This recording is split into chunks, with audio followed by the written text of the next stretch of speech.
What is up, everybody, and happy Horrorfest. That's right, it's the most wonderful time of the year. This is what we build up to all year long. It's my favorite thing to do. Now, I know I say, oh, I love doing the weekly comic book review. I love Rockin' Robbie Live because I get to talk to you. Nah, all bullshit aside, my absolute favorite thing that we do is Horrorfest. Like, honestly, it started as a month, became 2 months. Now it's damn near 3 months. Pretty soon, this channel is going to be renamed Horrorfest, and that's just what we're going to do. I absolutely love this time of the year, and we're kicking off with one of the most important horror franchises of all time. And I mean that sincerely. That's why we're talking about this. A lot of people were like, why are you doing this series of movies? There's so many other series of movies you could do. Well, we did those already, and now it's time to talk about Paranormal Activity. There is my box set, which is beautiful, and I'm glad I have it. But because I bought this on a drunken whim at some point 2 years ago on a Dylan's Horror Show, I knew that we had to cover it here so I could justify this $40 purchase. By the way, if you wanted to get this for yourself, it's a really nice box set. It's got all 7 movies. It comes with a documentary called Unknown Dimension, which is the story of all of the Paranormal Activity movies, except for Next of Kin, because I guess that wasn't ready when they had done it yet. But there's a link below where you can buy it on Amazon at a great price and help support PCP at the same time. But we're going to be talking about all 7 Paranormal Activity movies to kick off Horrorfest. This is the franchise that kicked off Saw as the reigning horror franchise. So speaking of reigning franchises, we got Jelani with us tonight. What is up, my man?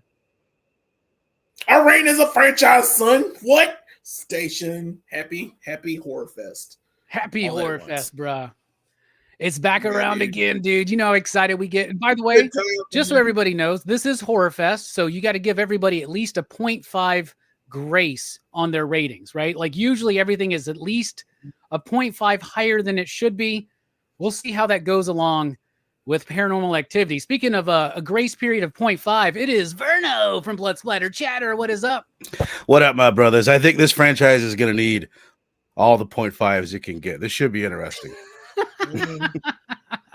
Speaking of interesting, joining us once again for yet another Horrorfest is Brooks. What is up, my man?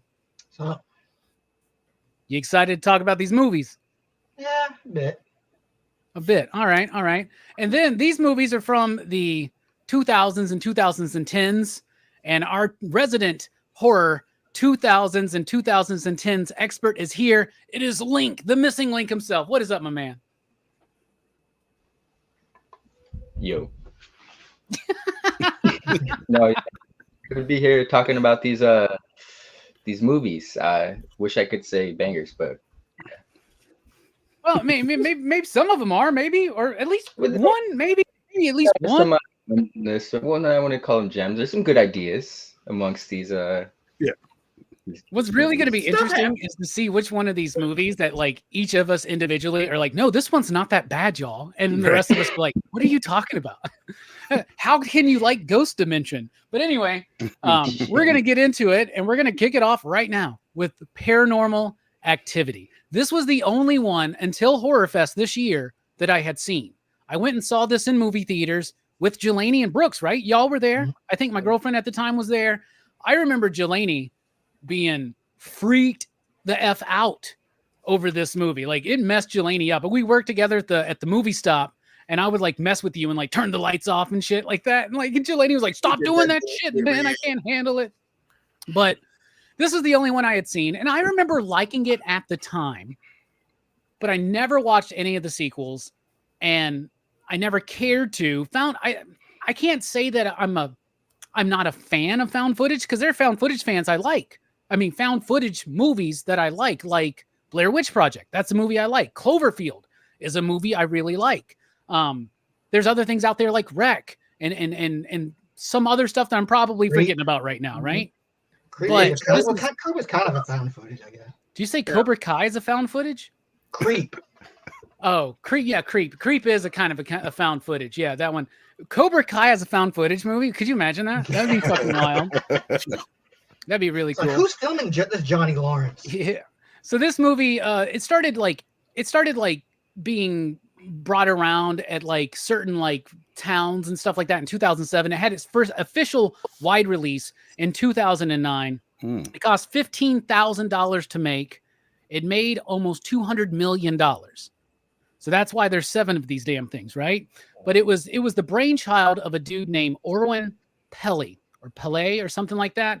He's a dude who he was like a software engineer, something like that. He had some extra money. He had this idea to do this movie. He filmed it in his house at the time, and very simple. He went and got 2 actors, Katie and Mika. That's both their actual names. He put them together. It was, it's that kind of thing where they know where they're going in the scene, but they kind of come up with their own dialogue. It's a lot of improv. And to me, it brings about a level of authenticity. I will tell you this. I really enjoyed rewatching Paranormal Activity. Like, I think this was even a better experience than when we went and saw it in the theaters. Because I remember, I guess, liking it, but it didn't really super woo me, right? But the whole thing about this movie, if those of you that weren't there, and I think everybody looking at the analytics of this channel, we were all there, okay? There's no like 17-year-olds, tuning into the Paranormal Activity. Maybe there is, and if so, but at the time, and sometimes being so removed from it, it's hard to remember how hype this movie was. Like, everybody was talking, it's like the scariest movie ever. There were all those things, just like everything else, right? People were passing out in the theaters, probably because of the shaky cam. But on the rewatch, I really appreciated this movie because, and then having watched the entire franchise, I really, really appreciate this movie because it does have this level of authenticity to it, right? Where it feels not necessarily that it's real, but it feels like it could be real. These people act like real people. Katie acts like somebody who is actually haunted by this and has been dealing with this her whole life. Her boyfriend, Mika, acts like a complete douchebag, a complete, like, late 2000s douchebag in particular, right? Bro. He's definitely a bro. He's a soft, he's a day trader, right? Isn't that what they call him? He's a day trader. I was watching a little bit of Dead Meat's podcast about it earlier, and they were like, this guy's definitely played online poker. And I thought it was funny. With sunglasses on. I like this movie, man. It's got some decent scares in it. It's got a great creepy atmosphere. The scene with the Ouija board is probably one of my favorites. I just think that's a great scene. When she gets pulled out of the bed, you see the shadow, the footprints, and it builds up that tension, and it has a really solid ending. I think this movie is really, really good. Jelani, Paranormal Activity, the first one. What do you think about it? And what do you rate it out of 5 you digs? You out there in the chat, we see all you beautiful people. Let us know out of 5 you digs, what do you rate the first Paranormal Activity? Jelani, kick us off. Well, like I've said it once, I'll say it again. I'll say it a million times. Don't fuck with me while I'm asleep. Don't mess with me while I'm asleep. You can mess with me any other time of the day. You can come at me like if I got to get chased by Jason Voorhees, I get chased by Jason Voorhees. But while I'm asleep, you leave me alone. And this movie did not leave me alone. This movie still kind of bothers me, like, to this day. There's something about the original Paranormal Activity that just is so eerie. And rewatching it, it's still eerie. I love the simplicity of it. It was made for like $15,000. They got 2 unknown actors. It was done really cheap. And to be so cheap and to look so ominous and crazy, like Blair Witch, because Blair Witch bothers me still. Something about found footage where it's like it's the unknown. It is something that you can't see. It's something that you can't touch. It's something that's getting you, though. It's grabbing you and dragging you while you're sleeping. Like you're opening doors, you're possessing people. It's a whole bunch of junk going on. Now, normally, if something like this happens, sorry, bro, I'm out. If I'm dating a girl and she tells me, like, all of a sudden, hey, I've been like chased by a ghost my entire life, and I decided to tell you now. I'm like, okay, that's good. I don't know who owns this house, but you can stay in it now. This is yours. This is your new house. Congratulations. You got all the bills. I'm transferring it to your name. I'm leaving. I'm not going to antagonize it. I'm not going to film it. I'm not going to bring a Ouija board in. I've only seen a Ouija board, like, in my life, like, real up close, at one of my ex-girlfriend at my ex-girlfriend Nefer's house. They brought a Ouija board into their house, and like ever since then, I was like, no, son, no, it's good. I'm good. I don't want to play it. I don't want to see it. I don't want to deal with anything that like tries to get me. There's no point because I ain't afraid of no ghosts, but this is a demon. And if you're playing around with demons, oh, bruh, I'm out. Even my favorite character in this movie is the freaking dude that they call to bring into the house, and he's like, he's the smartest dude in the movie. He shows up, he's like, oh no, nah, bro, I gotta just go. like, good luck, he's gone. Good luck, holla, kids. Yeah, it's been real. It's one of these movies that does that to me. Still, I wish it wouldn't. I still have I think I still have the Paranormal Activity standee. I don't know how I got it, but it's like huge. But it's back there in my house. It's somewhere in my garage. I didn't want to pull it out because I didn't want to remember how awful this was, how this changed my life. This movie bothers me to this day. It just cannot. I don't know. It's something ominous about it. It's the fear of the unknown. You can't see anything. The fact that like Mika pissed it off so much. Like he's the one that did this to her, even though it's been happening all this time. It was inevitable, but to piss it off to that level, to accelerate it, because she could have been 80, and then it finally possessed her, And so it's crazy that this movie was even made this way. I remember the commercials from this movie where they were showing people like freaking out, passing out, all this stuff, and like. It was wild. I watched this movie I think 3 times in the theater. Once with you guys, the first time we watched it. The second time I watched it with my sister. And when I watched it with my sister, I was talking. There was a girl that was sitting right beside me. And we were just talking and chopping it up for some reason. And I was like, wow, I can get her phone number and whatnot. That movie came on. Man, I screamed like a girl at the end. We did not talk again. It did not happen again. She was like, oop, you're that one. Yeah, I was like, yeah, because I still wanted to see it, but I still wanted to piece it together. Even watching it a second and third time, it still felt like I was missing something. There's something that was missing in this movie, and that's what this movie does. It's the first one. I think, to me, it's the best one. So are we rating them? Yeah. You want me to rate it? Yep. My rating would be, for this one, I'll give it a 4. Nah. I give it a 4.5 because it's Horrorfest. I give it a 4.5. It still bothers me, but the problem still is you can't fuck with me while I'm sleeping. There's no point to you at all. Oh yeah, and Katie's titties. Hey yo. Okay. All right. What about you, Verna? What do you think about the first Paranormal Activity? You said something when we talked a couple days ago. You called it a classic, and that's been reverberating through my brain. And I agree with you. That really does. I think it's a movie that's important, and it will last forever. But for me, it's not effective anymore. I've seen it like a handful of times. I remember. I'm trying to remember how I felt about it when it came out, and I think like everybody, like I liked it, and it was something super different at the time.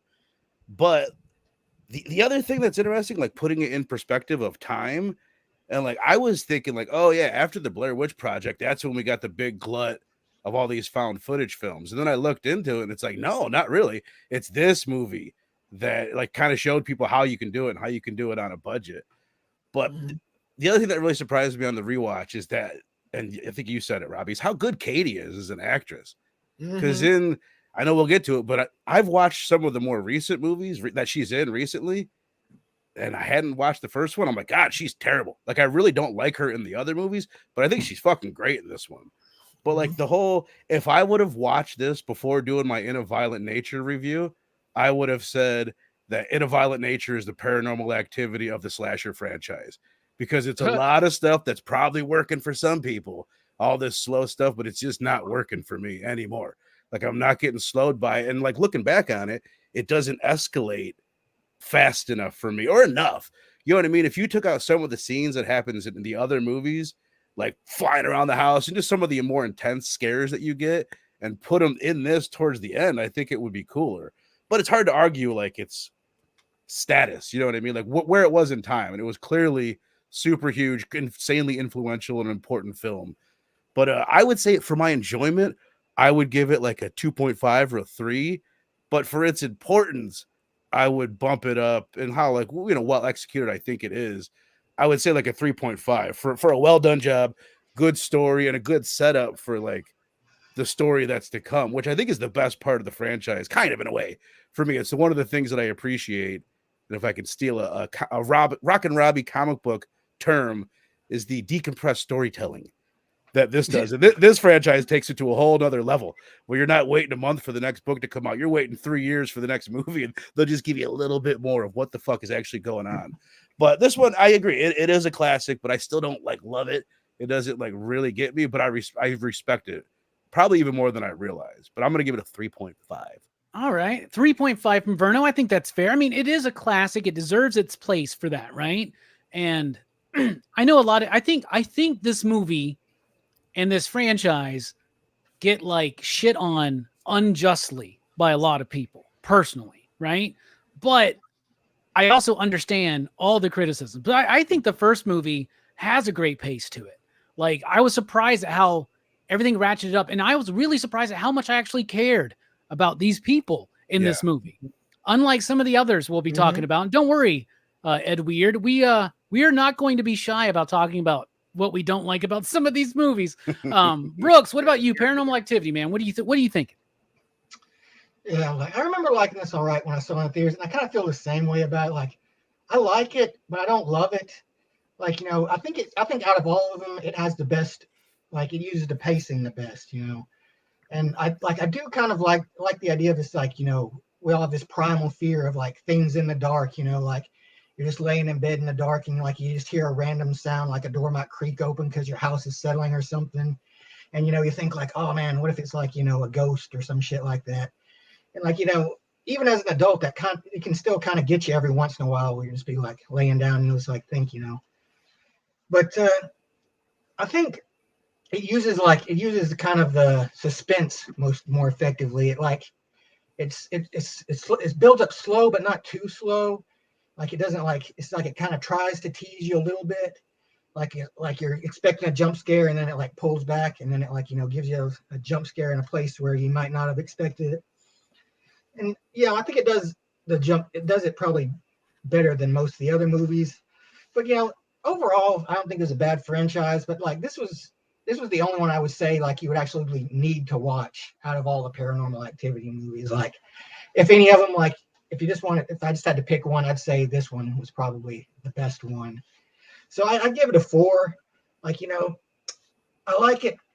I like it all right. It does get me in some ways, but it's not something I can see as like, being a staple.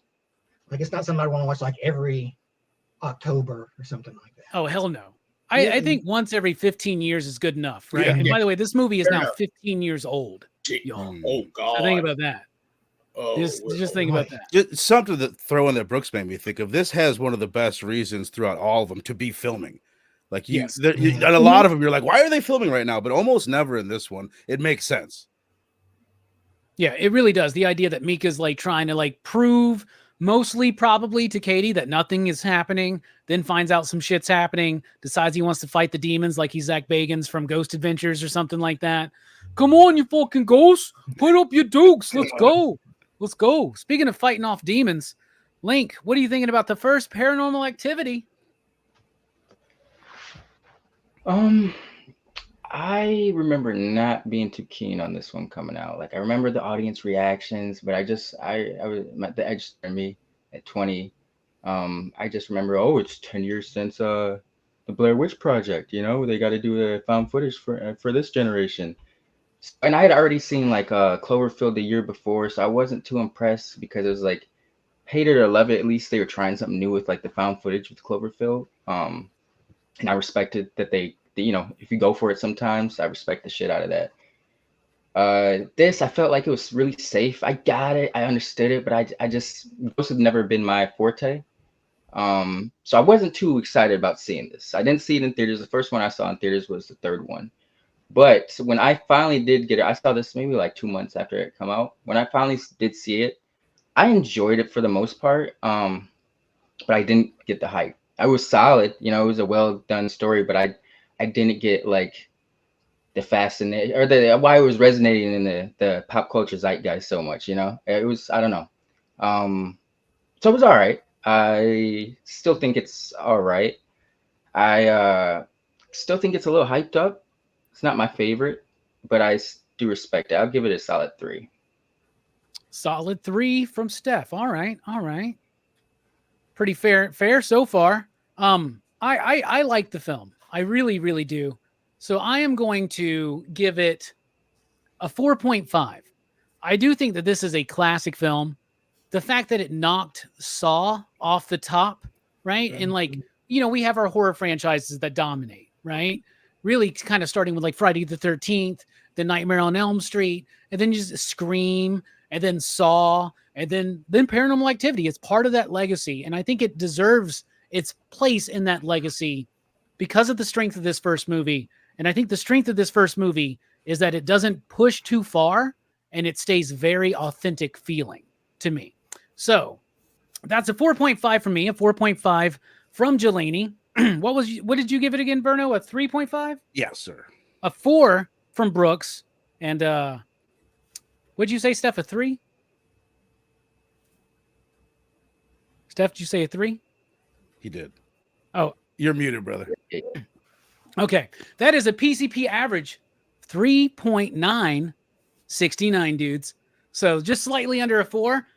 I also think it's the best of the franchise. So don't expect any more 4.5s from me for the rest, because we're about to talk about Paranormal Activity 2, which came out in 2010. It cost $3 million to make, and it made $177 million. So once again, this is why they keep making these movies. This is the first one where they bring in Christopher Landon to work on the screenplay, and he kind of becomes the guide of the lore and the mythology in the franchise, right? He eventually winds up directing, I think it's the marked ones that he directs. Yeah. I don't like Paranormal Activity 2. I think this one's really dumb. I think it's really boring. It's got a lot of static shots because with the whole idea of like their house has been broken into, so they got to put up the security camera footage because the dude is just swimming in dough because he owns a couple Burger Kings. I don't know, man. Like, I don't like the cast near as much. I really hate how often we have to just look at the fucking pool. Like, just how many shots of just the pool and its little robot vacuum thing just running around. It's got some moments like, I don't know. This is the one with the dog, right? This is the one with the dog. The dog's cool in it, and the kid's cool. And there's that cool moment where the kid gets lifted out of the crib and all that shit, right?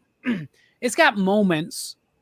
But all in all, I think it's kind of dull, and it takes a long time for things to really start kicking. It's got a great scene, though, where all the cupboards fly open. Yeah. And in that scene, they told her one cupboard is going to fly open, act scared. So she didn't know that they were all going to jump up. So that's a real reaction, right? So it's got elements of it that I like, but I think that I know a lot of people, and maybe this was, you know, a lot of found footage movies, a lot of the criticisms that get put on them is that there's a lot of shaky cam, right? So I feel like this one, they were trying to combat that by having like these static shots. But to me, it makes the movie super boring. And I'm not really into any of the characters. And I think it's so fucking stupid that at the end of this movie, this dude finds out what's going on. And then without really knowing anything about spirituality or the lore or the esoteric nature of what's going on, somehow knows how to do a demonic transference to Katie by the end of the film. And I get that they, I think the maid. You don't understand. She's Mexican maid, of course. She's closer to the earth. Slightly racist, but who cares? Right, exactly. But it's I don't know, man. This is, I don't really vibe with the characters. I think that ending is stupid. I get that they think they're being clever, and a lot of people like that aspect of the movie is that it's kind of a prequel that then takes over, and it's just like the Saw franchise, where each movie is like, oh, but did you know that this happened as well? It's kind of like doing that whole thing. So this one, though, I think it's got some things that work for it, but for the most part, it was dull. And it was definitely dull after watching the first one. You out there in the chat, what do you think about Paranormal Activity 2 out of 5? You digs? Jelani, what do you think? I kind of agree. It is very like the Static Shots is a very static movie.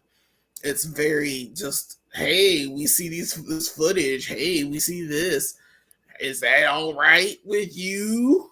Because you like it, right? Paranormal Activity. So we made a movie. Again, I think this is the Paranormal Activity with a budget, where they were like, yeah, let's do it.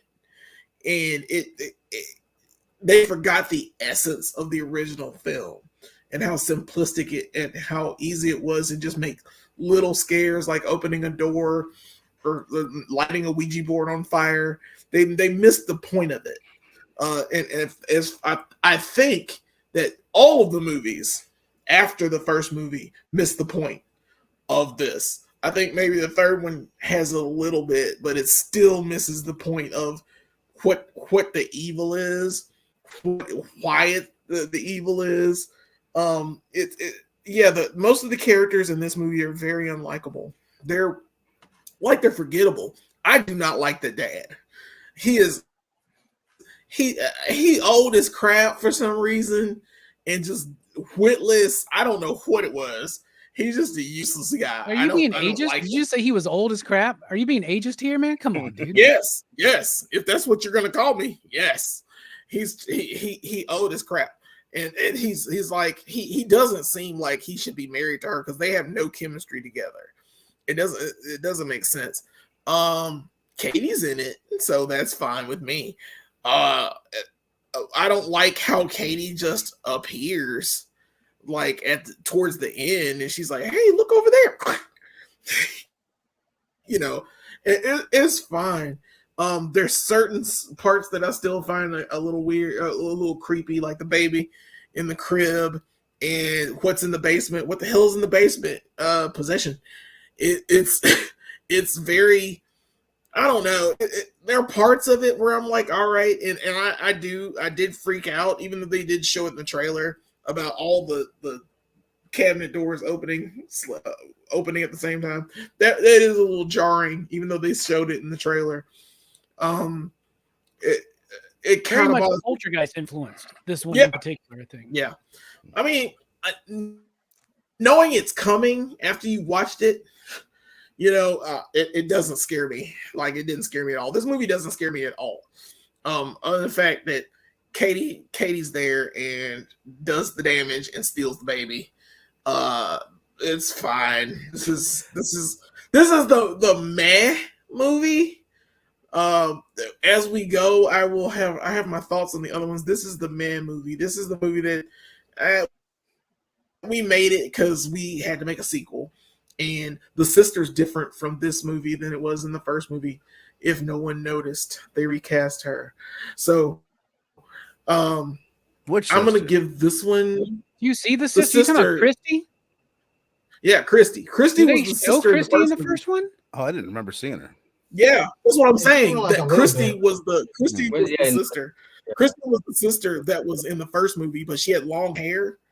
And she was there. I forgot what they were talking about, but she was the sister that was there. And You're not talking about Katie's friend who's there beating with her, right? Because that's a different person.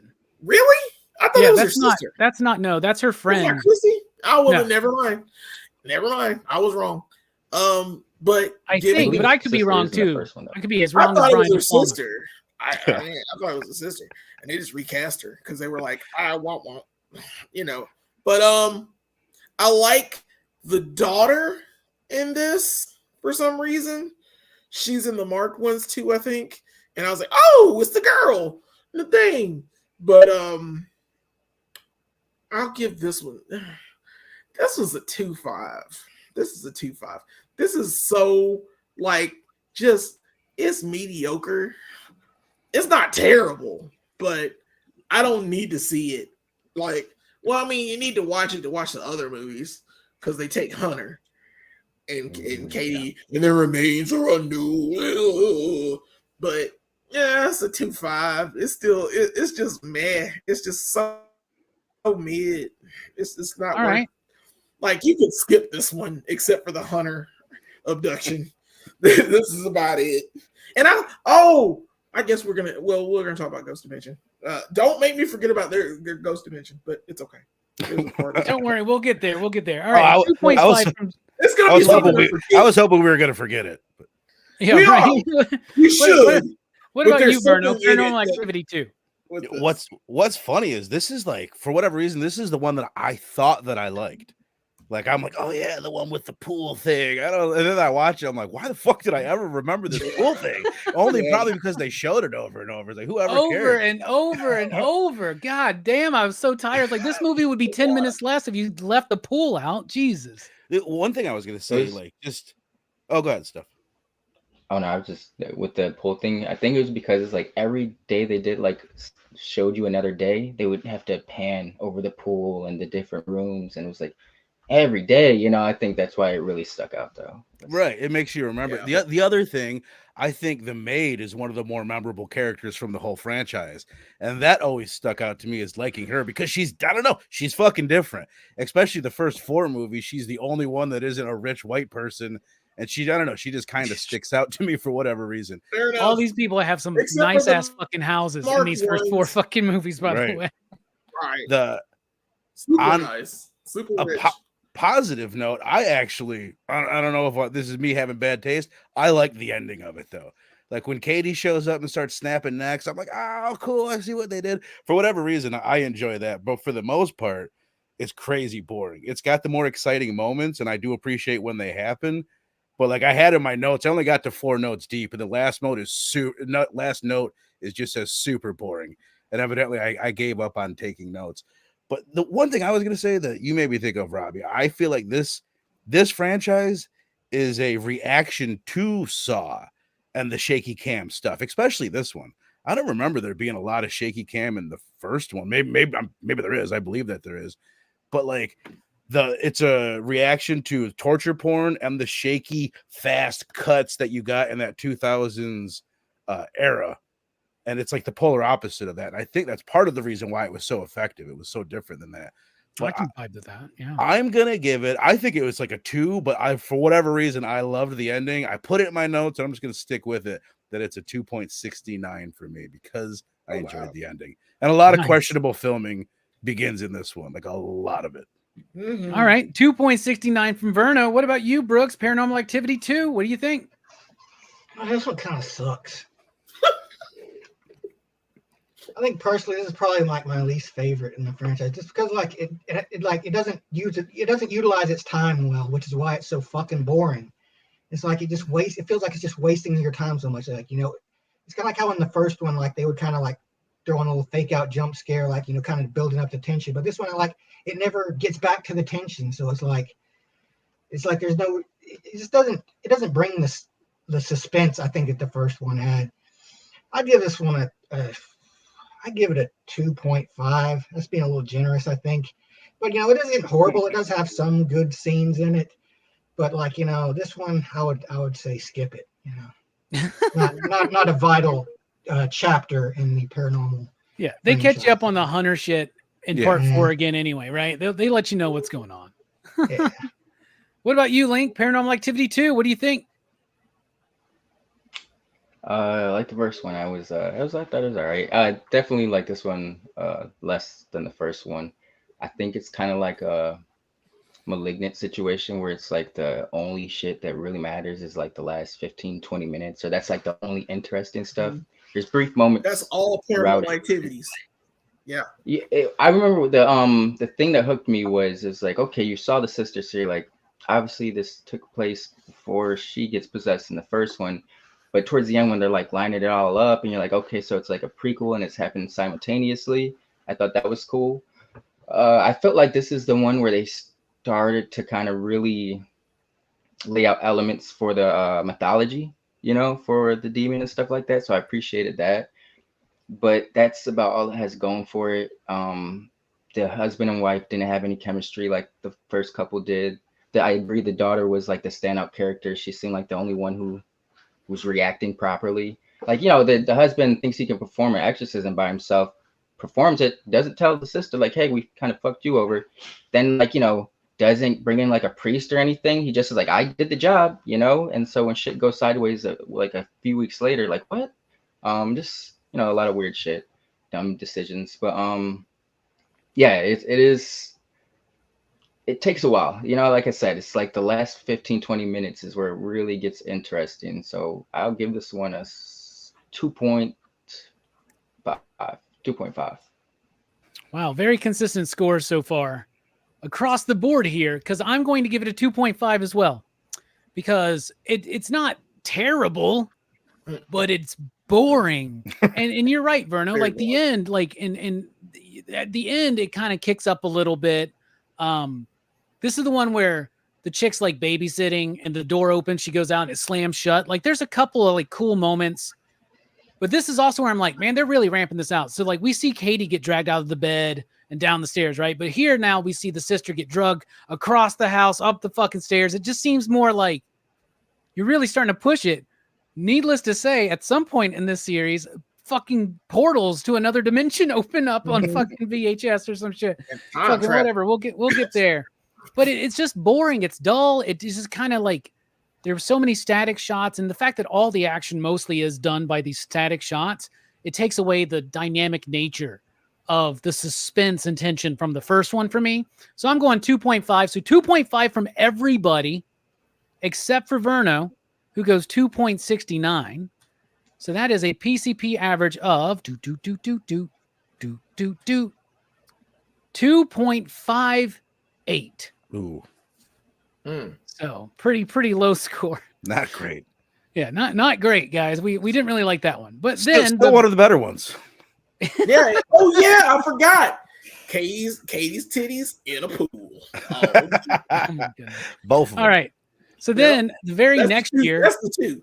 the very next year, 2011, we have Paranormal Activity 3. This one is directed by Henry Jost and Ariel Schulman. They were the duo who did Catfish, which was like a found footage movie or something, like not a found footage, but I don't know. I've never seen it.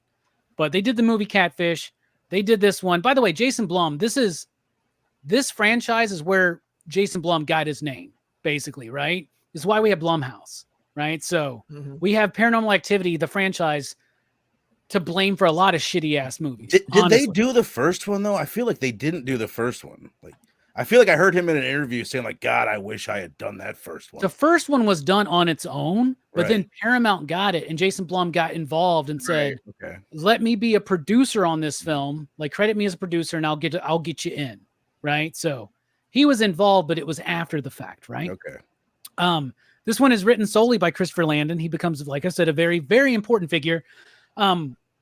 Having watched one and then really appreciating it, and then watching two and not liking it, I was very surprised at how much I enjoyed 3. I didn't think 3 was great, but I did like it. In this one, we go back to the 80s. We're telling the story of Christy and Katie as their children, what happened, right? But I'll tell you this, the shit that happens to them in part 3, retrospectively, Katie should have known what the fuck was up from the beginning. Right, and Christy should have really known what the fuck was up from the beginning, right? But, you know what? I didn't retrograde amnesia, bro. I didn't pick this up from watching the movie, but watching a YouTube video today. In one of the later ones, they explain how they like brainwashed the memories away. I guess, And you know, I kind of took it as like, you know, sometimes very traumatic events, especially when you're younger, like your brain blocks that shit out. You know, it's not a conscious thing. So I kind of took that as that it was like a, shit. Katie mentions it in the first movie that she's like, I've been followed by a ghost like most of my life. Blah blah blah blah. Right. Like, she just. I think she just forgets she details. doesn't know. She forget about being raised by a fucking cult. Yeah, that's You know it. what I'm That's saying? the part she forgot. Yeah. You forget that. Yeah. You forget that. On its Jim own, Jones, like, been talking to you this whole time. The plot doesn't start getting that's the weird thing. It's like as the movies go on, they build the plot. It gets a little bit more interesting, but it gets messier at the same time because they start contradicting earlier things just to push the plot forward. And that's one of the things I did not like as they continue on was like these girls have been in on it the whole time. You know, they were trained, they were coached. You know, I was just like, that's you know, it makes you look at the first two films. Yeah. Like, yeah, it's weird. I don't like that they went down that route. Yeah. But I like part 3.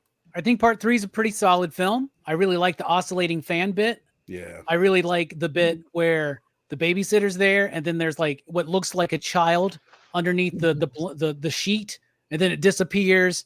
My favorite bit is when the mom walks out of the kitchen, comes back in, all the shit's gone, and then it just falls. That shit was dope. It's set in the 80s, so this dude is filming on VHS tapes. So this dude's all of his footage has got to be on like 3,000 VHS tapes. You know what I'm saying? This dude's just, he even mentions it and he's like, I got to go buy more tapes. You know, he's like Christian Bale and American Psycho, but the opposite. You know, I got to go buy some VHS tapes. It's his way to get out of a situation.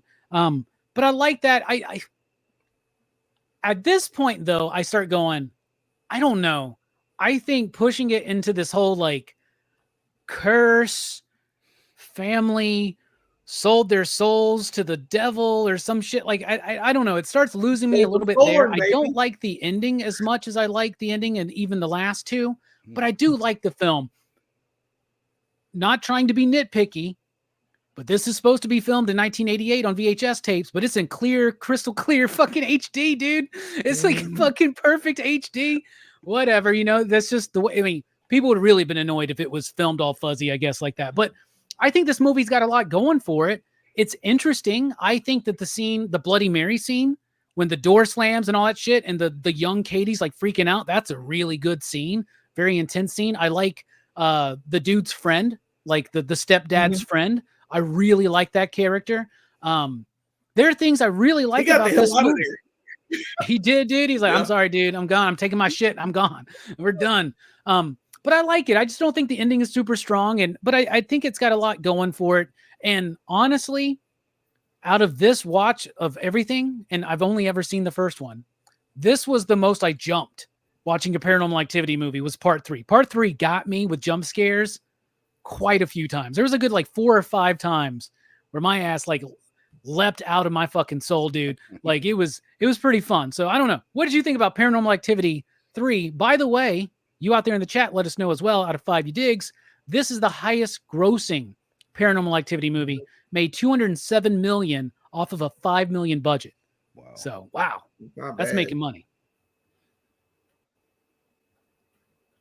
Well, Jelani, what do you think? There you go. Hey, yeah, I like this one. It's not terrible. It's still kind of paced weird, but it's not terrible. I like how it's messing with the girls slowly. I like the oscillating fan portion. And by the way, I watched all of these movies, like I think till the 4th one. I watched them in the theater. And then I saw the like the marked ones, I think on, I don't know, DVD or Blu-ray or something. I know I watched it, but I didn't watch it in the theater. But all of these I watched in the theater. So the oscillating fan thing still kind of freaked me out. Like the turning and the nonsense and everything involved with it. Of course, like all of these movies, the best stuff happens right at the end. So like you could just watch the ending for all of the movies and just be like, oh, okay. Oh, it's okay. Like Dragon Ball Z, man. I get it. Just watch the endings of each episode. Yeah. Yep. Like Lois. Yeah, it's a movie. It's basically a TV show. like, oh God, we're gonna talk about this Monday morning. That's basically how these are set up. It has a lore now. It's starting to build on this, but it does take away from the fact that Christy and Katie didn't know, or they could have known for 2, because 2, Christy's like freaking out, and she's got the bite on her leg, and all this other crazy stuff's happening to her, and she's not like, hey, I remember when this was happening when we were kids. You know, she didn't really like jump out and say it. It's a little too much. And plus, how Toby, her friend, is basically like, it's with her, and it's her friend until 2, when it just, I don't give a fuck about you. Whoa! I want your baby. You know, it's so weird because Toby has such a vested like interest in Christy in this movie, and for her to be younger straight, sister's best friend. Right. They're like That's they're why he best possessed friends. his sister And she's and like, I don't want killed to both. talk to you anymore. Oh yeah. What was it? Oh, I was gonna I'll say give you. that's why he had possessed the younger sister and had killed the older sisters because he Yeah. was like the best friends with the younger sister and stuff. Right. You know, like, yeah, I want to kill you now. Well, you're done. You know, fuck you, Christy. I got Katie now. You know, and it's weird. And by the way, there's no Katie. That kind of sucks. That's another thing that depresses me about this movie. There's no Katie anything in this movie. She's in it. Katie. She's in like the very I beginning. know. Yeah, she's in. I know. It just sucks. It's not old Katie, all right? I want old Katie. They have old Katie in the movie, right? Like she's in the beginning or whatever. They're like they do have her in the movie, right? I know. She's over at the sister's house. It's like footage from 2 with new footage. Yeah. You just don't like it because she's not wearing like that sleepy time tank top, or she's not in the pool. Didn't I just say Katie titties? Yeah. Okay. Yeah. So because there are no Katie titties in this, I'll give this one a 3 because it's slightly better than 2. There are no Katie titties. That irritates me. The kid, I like the boyfriend, but I would have got the hell out of there. If this wasn't his house, I'd have got the hell out of there. I like. He's got a pretty crazy setup for a wedding videographer in 1988. By the way, this dude's got like 12 fucking monitors. Like, why do you need all these monitors? Wedding footage, man. What is going on? Right, you don't need any of this, man. I like I forgot the other thing I liked about. Oh yeah, getting cock blocked by an earthquake is pretty cool. This was the first Paranormal Activity movie where they actually were trying to make a sex tape. They're like, we're making a sex tape. Let's go. Let's do it. In the Dead Meat podcast, the chick was talking about how there's like a bingo card for Paranormal Activity movies, and like there's like the things that happen in every one, and try to make a sex tape was one of the bingo things. You gotta have a Ouija board or some way to talk to it and piss it off. When somebody doesn't believe somebody. You know, that's another interesting thing, though, that was brought up in the Dead Meat podcast, was that this is kind of thematically, you could look at it as a story of people not believing women a little bit, but not like in an in-your-face kind of way. But it is kind of true, right? Like Katie and Christy, maybe they don't want to talk about this stuff because they keep getting gaslit by people about it, being like, oh, you're crazy. I mean, Mika literally tells Katie, why are you crazy like this? You know what I'm saying? Like this. There's a bit in this one, though. I have it in my notes. One of the things that drove me nuts. I don't remember the specifics. He gets something on film. He gets some paranormal activity, and he's trying to show the wife, and she doesn't even want to hear about it or watch. It's like, what do you mean? Watch this proof. That drove me nuts. Proof of what you're saying. Yes, there's crazy shit happening in this house, and then when the stuff falls, especially the babysitter part, where you're like, look, y'all, look. There's a cloth there that wasn't there with an oscillating fan. It's not her fooling around. It falls. I'm like, oh, that's wrong. You know, stuff like that you need to be showing the police or the priest or like the Ghostbusters. You got to be showing somebody and be like, oh, no, I just kept this shit to myself. No, hell, absolutely not. You got all this footage in an oscillating fan camera, and you ain't showed it to nobody else but y'all? Like, hell, like, this going somewhere. This going on the news. They're like, oh, you did good effects, blah, blah, blah, blah. Hell to the fuck no. And if that's happening, I'm gone already. 3 you digs from Jelani. What are you thinking, Verno, about Paranormal Activity 3? I feel like when I was like looking into, I'm going to watch this franchise a couple years ago, like when I was doing DHS, I feel like even Dylan, I'd heard in the ether, and I think Dylan said like 3's the one. Like you got to get to 3. And then I'm watching it. When I watched it a couple years ago, I'm like, how the fuck is it going to get really good? But I will say this is one of the best ones, and I do enjoy it.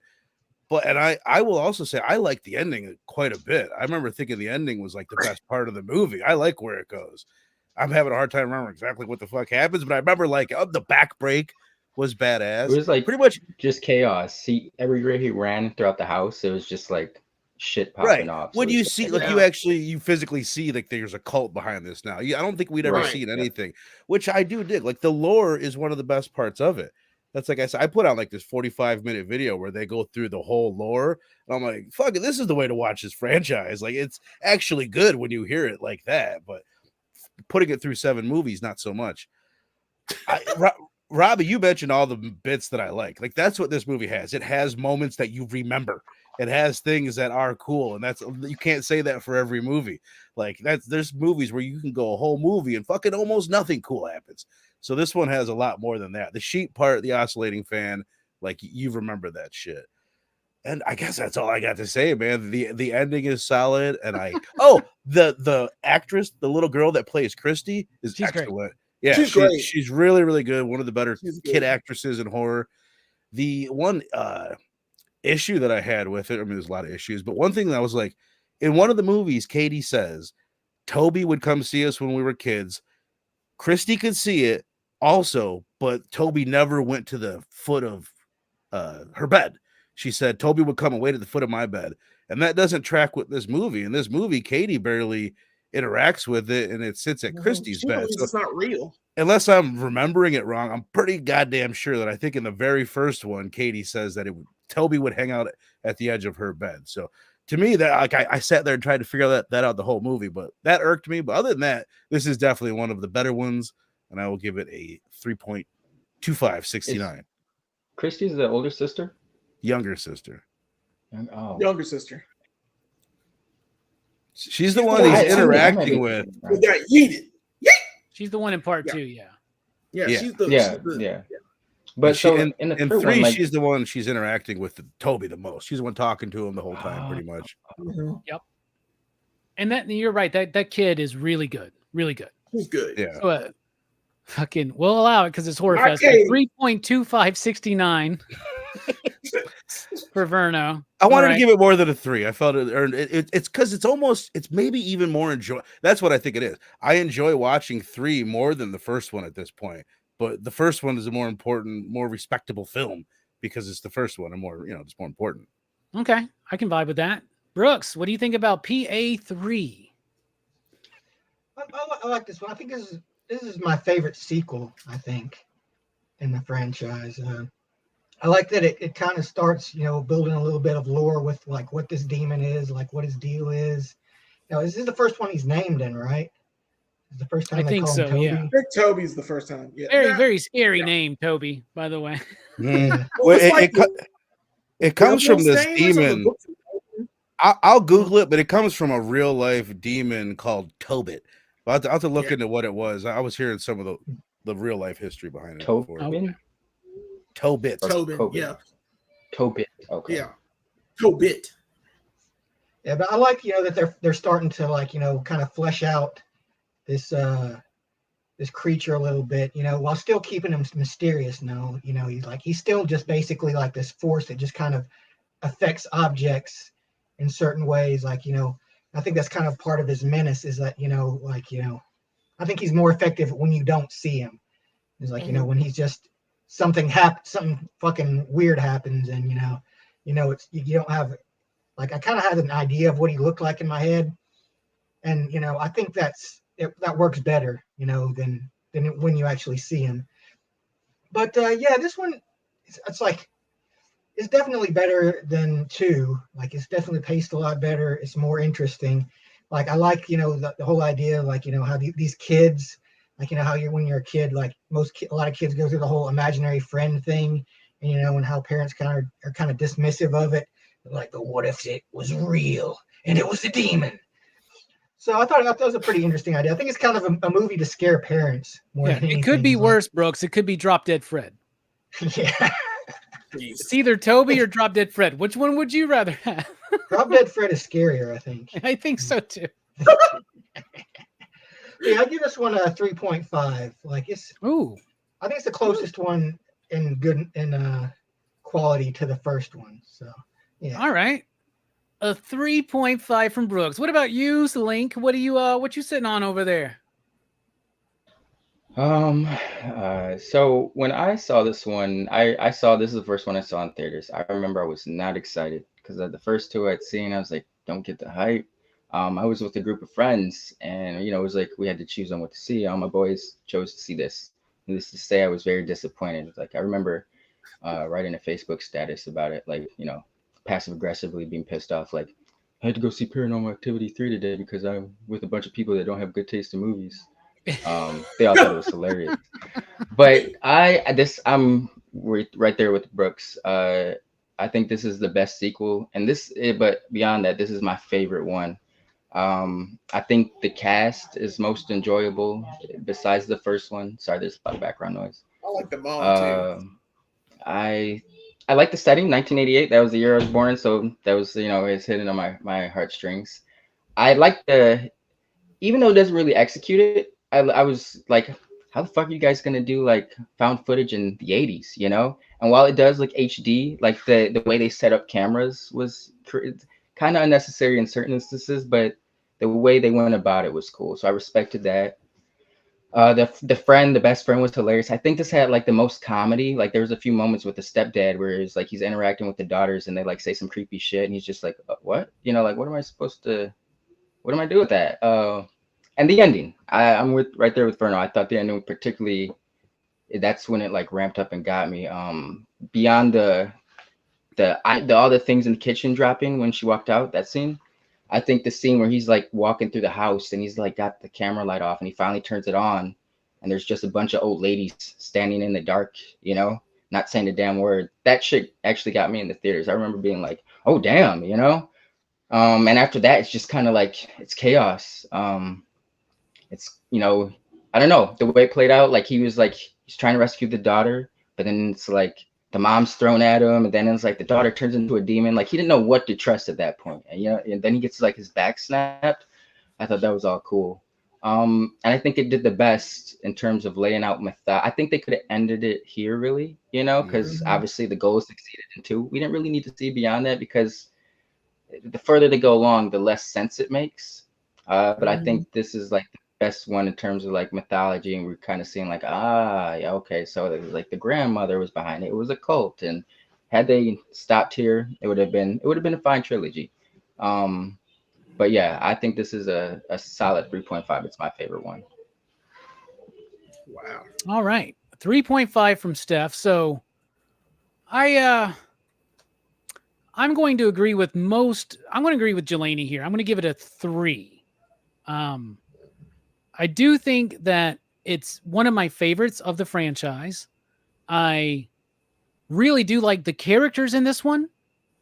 I like the 80s aesthetic to it. I wish that the footage looked more 80s, you know, because when they're watching the footage back, they're watching it 4:3 and all fuzzy. But we see it in HD, in widescreen. But, you know, that doesn't really pull me out of the movie. Like, I like the use of the house. I think they use the house better. It's not so static, you know, and like each movie's kind of got its own like look, I guess. And like in the second one, it's that like security camera static shot. And the first one is that shot of the bedroom, you know, that's like the shot that gets used a lot. This one, it's the fan. And just like the way, it's almost like when you're playing a Mario game and it's one of those levels that moves on its own and you have to keep up with it, right? But you like can't quite see what's coming, can't quite get back there. That's what you're getting with that, right? So I think it's pretty effective that way.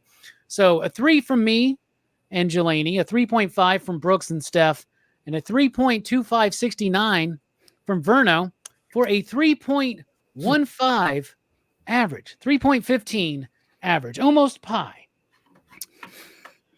And of course, this movie made a lot of money, so they made another one in 2012. Paranormal Activity 4. It cost $5 million to make. Movie only made $142 million. The less out of all of them up to this point. And even in the documentary that's on this awesome box set that you can get on the Amazon affiliate link in the description, if you feel so inclined, they go, this is when we realized we were in trouble. They're like, all right, maybe it's over, right? And by the way, the really fun thing is that the guy who did the first one, Orwin, they wanted him to direct part 2, and he goes, no, I just made like a huge movie. This is probably one of the most profitable movies of all time. I ain't doing it again. And he stayed on as producer, so he's the smartest guy in the entire franchise, because this dude got to take all the money and still just got to retain, well, I didn't direct that one. But for Paranormal Activity 4, we got the same team that did part 3, came back to do part 4. Now we're continuing the story on from 2 with what happened to Hunter. This is the one with the creepy kid named Robbie. That was fucking weird to hear my name being called over and over. And that kid was fucking creepy. I love when the boyfriend's like, he just shook my hand. I fucking love this kid. He's so fucking weird. Right? But this is the one where like, yeah, so Katie's his mom. It's kind of got a good like twist in it where we think it's Hunter, right? But Hunter actually turns out to be the kid of the family. That was a nice little twist. But all in all, this movie sucks. I do not like this movie. It's like all of these movies have to like justify why there's footage, right? Like you were saying, I think Verno said that, right? Like in the first one, it makes sense because Mika's trying to like capture this entity or whatever. In the second one, security camera footage, fine. Third one, this guy's a videographer. He's obsessed with his camera. And we all knew people in the 80s that were like that. Maybe not Steph because he was born in 88. But, you know, people that like, you know, had cameras and shit, like they would like bring them out all the time, you know? This one's so fucking stupid. So they're using webcams on open laptops that nobody ever fucking closes. Mom always keeps her laptop in the kitchen for her recipes. There's no other reason to use a laptop. So it's always there open. The dad's laptop is always there open. The kid's laptop is always there open. And she's got her laptop. I mean, a lot of it's her chatting with her boyfriend. Boyfriend's kind of funny. I thought he was all right. So like some of the characters I think are fine, but man, just the premise of this fucking movie, it was boring. It was dumb. And the one thing I did like was the knife bit when the knife goes up and then it falls down later on. Like I kind of liked that bit, but for the most part, I did not like this one. I thought it was actually a step down from part 2. Jelani, what do you think about PA4, which is short for Paranormal Activity Part 4? I did not know that. I thought it was a public announcement or something. Pennsylvania. Yeah, that too. Yeah, it's not good. It's not. This is the ungood one. Plus, it felt like they were sexualizing a 15-year-old. Plus, this is like I think this was Cassie from Quantum Mania. Yeah, the third Cassie. Catherine Newton. She's in Freaky. She was in the new Abigail movie. She's got a little bit of a horror. So she's got a little background. Yeah, it's fine. She was okay in the movie. I thought she was. You are right though. They do kind of sexualize her a little bit, and she was actually 15 when she filmed it too. They sexualized the girl in part 2 too. I think to a degree. They're showing her cleavage and stuff. She's wearing little spaghetti straps. You know what I mean? I felt like they were in that one. Yeah, this one was just weird. I don't know. This had a lot of weird stuff going on. I thought Robbie was Hunter. The entire time I was like, oh, Hunter's just recruiting kids now, you know, grabbing kids. Then you find out his wife. There's a problem with that because Katie kind of sort of kidnapped him at the end of 2. So that should just be Robbie should justifiably be Hunter. You would think, right? But I guess what she kidnaps the kid and then takes him to an adoption agency or some shit. You take care of it. We'll come back and get him when he's ready. Weird, dude. Get it later. I'm gonna raise this other kid for a while until we're ready to get this one. It was just dumb. It's just a lot of dumb contrivances. The army of witches at the end kind of was like, really? There's an army? Like it looked like more than 100 people outside. I'm like, ain't no way in hell 100 people like parked their cars, walked over here, got together outside, and they're sitting like, what? Nobody else, no other neighbors noticed, unless all the neighbors are fucking witches. and it was just so weird. I'm just like, you see it, it's creepy. It's the creepiest thing in the movie to me. And I'm like, because like you get moved on by all these witches, you turn around and Katie's like right there. It's a lot of shit in this movie I just hate though. There's just too many things I hate. I can't think about it because I try to blank this one out of my mind. This one I'm gonna give like this one gets a 2. Okay. Because I like the kid, the guy or the boyfriend or the friend. I like how his head gets snapped. And Katie's in it. And Katie's like standing over him. That was pretty cool. I like that whole thing. I like the floating. That's another thing too. When she gets floated up in the air, she doesn't look at this footage later. You know, nobody's checking this. That's the other part. Nobody's checking this footage out. Like nobody's like, oh my God, that's happening. Da da da. And they're still not like going to talk to somebody. I need somebody to like go to a priest, or they finally do in the other one.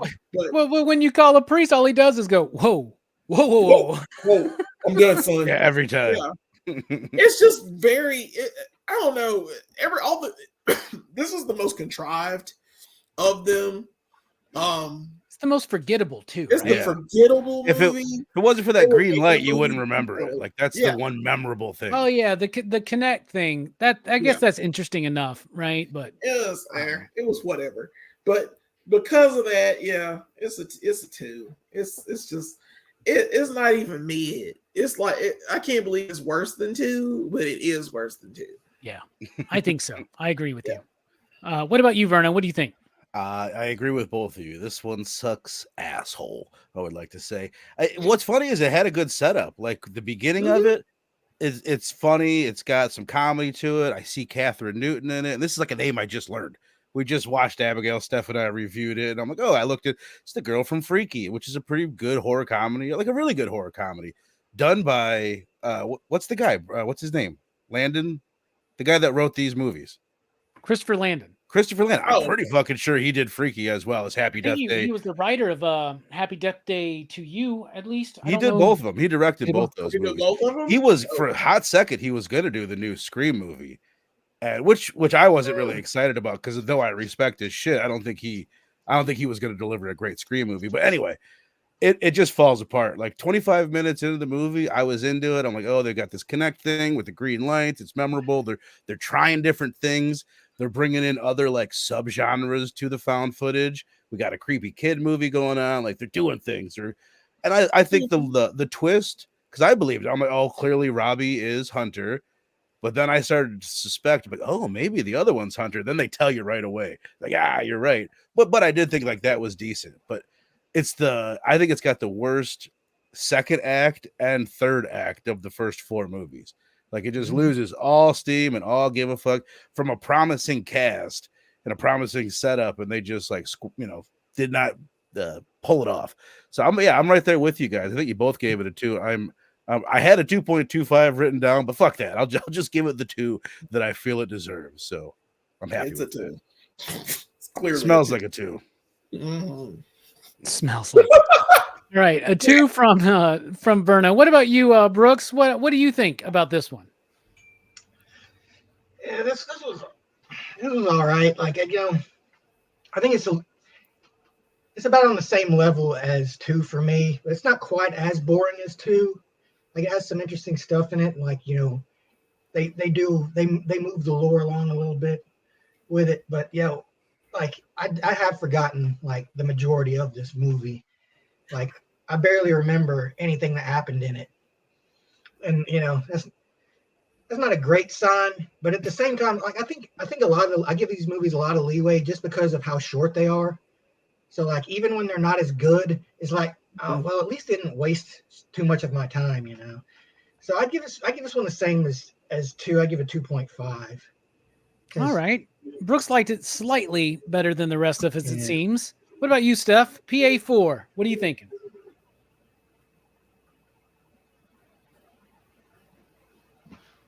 Sorry, my mic went on mute. This one is a mixed bag. This is one where it's like they started to take specifically the ending. It's like a congregation of witches that worked in the third one. They tried to take what worked in the first 3 and mesh it together, and it ended up coming out like a Frankenstein, not in a good way. Like you guys said, starts off promising, quickly falls to shit. Just a lot of stupid shit going on. It's like, oh, the new kid that just moved in down the street is having trouble, but instead of trying to see if he has any other family, we're gonna let him live with the neighbors that we know jack shit about, just a lot. And this is what I mean, like it's like they try to do shit with the plot, but as it goes on, it just gets more complicated for no reason. So it's like essentially this old lady sold her firstborn son in her family's lineage for money, and then it starts evolving into, it's like, there's different coven of witches, does he want to take over the world, like it gets too much. It's like, what's the whole point of the intricacy of, like, you thought they made you, like, the whole flip, like the family was raising Hunter this entire time, like what that was like some M. Night Shyamalan shit that didn't land, it's a twist. It was a but twist for twist's sake, exactly. Yeah, exactly. Yep. Yeah, this one is after, like I said, I feel like they should have ended with a third one. Marked one has some cool moments, but it's like after the third one, it just gets super messy and less enjoyable. But I will say this is not my least favorite one. That's definitely, they get worse as they go along. But this one is ultimately, I mean, maybe if this is like the first one they've seen, it would be kind of cool because it's got all these moments, But beyond that, yeah, if you've seen the other three, I think this one is not going to stand out. I just remember them trying to rip off the ending, and then, like you guys said, the whole web camera, like it just seemed contrived. So I'll give this one a 2. Like you guys, this one was not impressible. It didn't impress me, but it wasn't the worst. They do get worse. Like, believe it or not, it can get much worse than a 2. Can I just jump in before we move on? As a bit of a teaser, we have not talked about my favorite one yet. I'll just say that. I think there's one that's better than all of them that we haven't talked about yet. So I think I'm going to be the only one in that boat. Stick around now. We'll see. All right. So I am wish. going to agree with the majority of the panel and give this one a 2 as well. So 2s from everybody except for Brooks, who gave it a 2.5 for a PCP average of 2.165. Because it definitely ain't a 69. This movie is pretty fucking boring. All right. In fact, it's so boring that we got to take a break because we're done with the numbered Paranormal Activity movies. Now we're going to get to the subtitled ones. The next 3 films we will be talking about right after this brief intermission.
And welcome back, ladies and gentlemen. Blood Splatter. Oh, no, that's not what we're doing. Welcome back, everybody, to Blood Splatter Chatter here on Pop Culture Philosophers, brought to you by Dylan's Horror Show. Hey, yo. There you go. Tonight we're talking about Paranormal Activity. Answered. Yeah, by the way, if anybody wants to get this really cool box set, there's an affiliate link in the description below. Help PCP and fill out your Blu-ray collection. I bought this. Everybody, y'all know the story. I don't know who was on that stream, but there was a stream on Dylan's Horror Show where he's like, yeah, and I got this fucking Paranormal Activity thing. And I was like, dude, those fucking movies, blah, blah, blah. And he's like, it was like $40. And I was like, I was drunk. And I went, buy now. And I bought it because I was like, I don't know. Like, I started thinking about it. I was like, this is kind of a big deal horror franchise of the modern era. So I needed to own them. And one of the reasons why we're doing this tonight, so I had to justify buying them. And I don't hate that I bought them. Hey, I was gonna ask: have you guys ever covered a found footage horror film on the channel before? No, I don't think so. There you go. We've never done Blair Witch. We haven't even done Cloverfield. We haven't done Wreck. Haven't done VHS.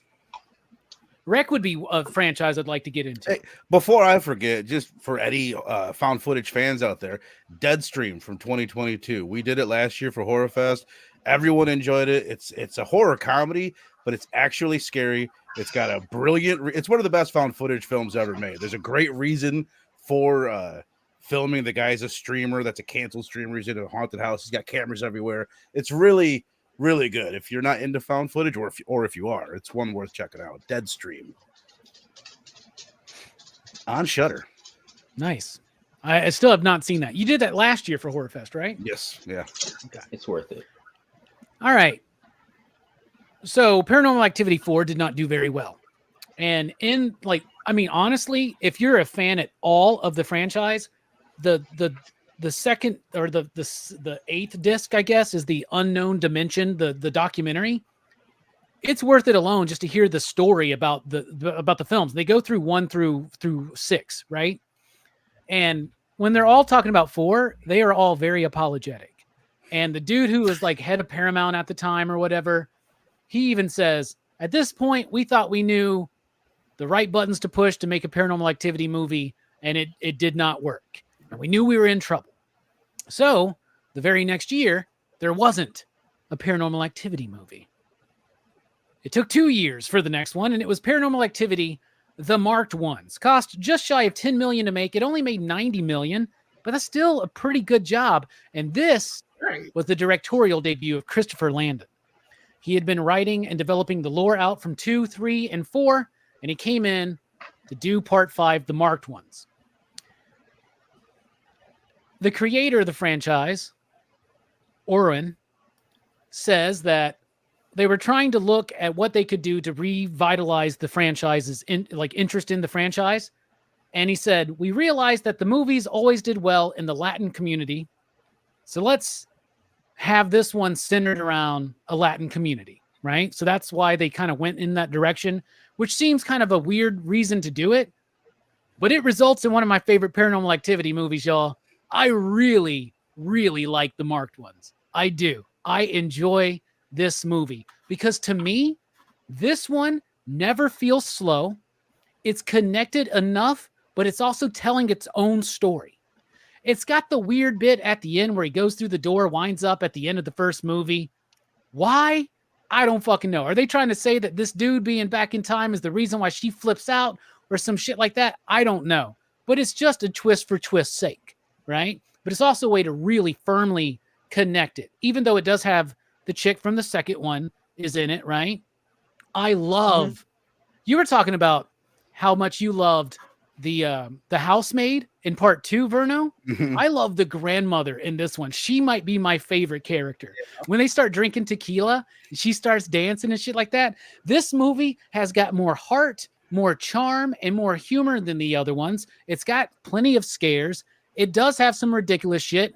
We're escalating in this franchise, right? What starts with just little movements and little noises eventually has to become people floating and levitating, guys getting superpowers. You know what I'm saying? For a moment, this movie felt like Chronicle. You know what I'm saying? But I liked it. I was invested in these characters. I was invested in this journey.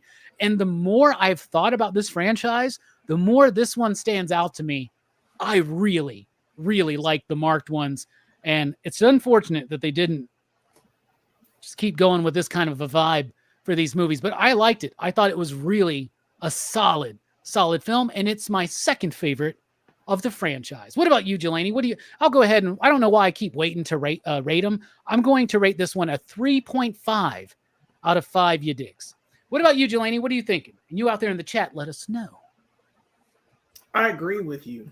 This is a very good movie. I think this is very good. This is my favorite sequel of the group. Of Paranormal Activity, it does move to the Mark ones because it does have a lot more heart. And it feel like you feel bad for this kid. Like he goes through all of this shit because he seems like he's a likable kid. And they do this seance thing that just turns it all sideways. My favorite character in this movie is the gang leader that was the brother that was just straight shooting witches. And they was flying.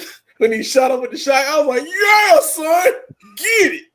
I don't know what it was. I hate he got. I don't know how he got, but I'm sure he got. I like this one a lot because he's getting powers. The main character, I forgot his name. What was the main character's name? Right now, I didn't know they had names in this franchise. They have names. No, this person, Jesse. that guy, yeah. He was what? Jesse is his name. Jesse. Oh, okay. Okay, so Jesse, yeah, he's a likable character. I don't dislike him. I hate he went through what he went through, but you don't fuck around and find out. That's just Maine. You don't try to stick cameras down to see like what your neighbor's doing and still be creepy with the naked lady in the house. And by the way, this was like the first naked scene in one of these movies, which is absolutely wild. And I don't know why the old lady was marking the people unless she was just setting him up this whole time. Was she a witch? Was she a bruja? I guess she was, because whatever was down there, the valedictorian kid killed her, I guess. And he was marked, and they're marked because they're bitten, I guess, by Toby. And I like the twist at the end. I don't know what it is about that twist where they go through a time door. The friend is cool, but he goes through that time door, freaks out Katie. I liked Hector. I like the jackass bit when he's going down the fight. Like, I don't know, man. I felt like I was going. I felt like this was the first time since the first one where I actually believed in the authenticity of these characters. Right. If that makes sense. Yeah. They were real people. It made a lot of sense that they would go through something like this. Like you would see something like this happen. Like this could, like, with the supernatural stuff aside, I think all the stupid shit that they were doing is basically what kids do. They're just high school kids doing high school stuff, and it did feel very authentic. There's a lot more I want to say about this movie because I'm really a fan of it as well. I like this one because of how it's not Paranormal Activity per se. It just feels like it should be there. It's just one of those things that should be there. The time thing is a little wonky, but they don't really play with it again as far as time for real until Ghost Dimension, and god damn it. But we'll get there. This one I'm gonna give this one. I have to think about this one. I'm gonna give this one a 3.5 as well, Robbie. I'm gonna agree with you. It's right there. Right, you realize so far we have given each movie the same rating, Jelani. I don't think that's ever happened. Yeah, it's about there. Me and Jelani are like right on the same level. On it. Like seeing it. We'll see. Like, I think there's going to be a split coming very soon. It's not bad. I'm just trying to think if I gave a 3.5 to anything else. No, I didn't. This is it. And this is 3.5. All right, hell yeah. What about you, Verna? What do you think about the marked ones? I'm right there with you guys. This one is entertaining, more entertaining than most of them. They do a lot more with the camera than they've done in any of the other ones. They've got a different premise, different reason for shooting. You get a lot of the shaky cam, which can be a little bit annoying, but it makes up for it. Like you guys said, these are some of the best characters in the franchise. It is funny. For me, I like Robbie, Steph. I know you guys know I always watch these things twice. I didn't watch any of these twice. This is the Are you one that serious? Why? yeah. This is the one that I will. Most of these, I don't think I'll ever watch again unless I have to do them for a podcast or one day on Blood Splatter Chatter. We'll do the first one for sure. But this is one that I would want to watch again because I don't fully understand a lot of the timey-wimey stuff. Like I was really into the setup. I think it got a little slow in the middle. And then there's parts of the end that I don't understand. I do like the bit where he shows up in the first movie, basically, and he's the reason why Katie was freaking out. Does it all make sense? I have no idea, but it was cool. Like I'm a sucker for shit like that. Anytime you can If we explain believe that something- Jigsaw's got like 18 plans within 27 plans within 87 plans, then come on, right? And on top of Plus, that, this one is one that you could watch on its own. Yeah, You could just watch this movie, and it would be fine. totally. Now, if this was the one, real quick, I'm sorry. If this is the one where Katie gets actually possessed, like she's already like downstairs, she's doing her thing, but then like she like freaks out seeing him and then screams. He runs down the stairs, and then she like, oh, by the way, this was the craziest kill I've ever seen. Like her coming at him with that knife, that scared the shit out of me. That's a lot of pent up aggressions to a douchebag boyfriend, dude. I bet she wasn't even possessed by a fucking demon. No, that was for all the people that have been pissed for all these years that we never got to see Mika die. Like, you know what I mean? Usually that douchebag character, you at least get to see it.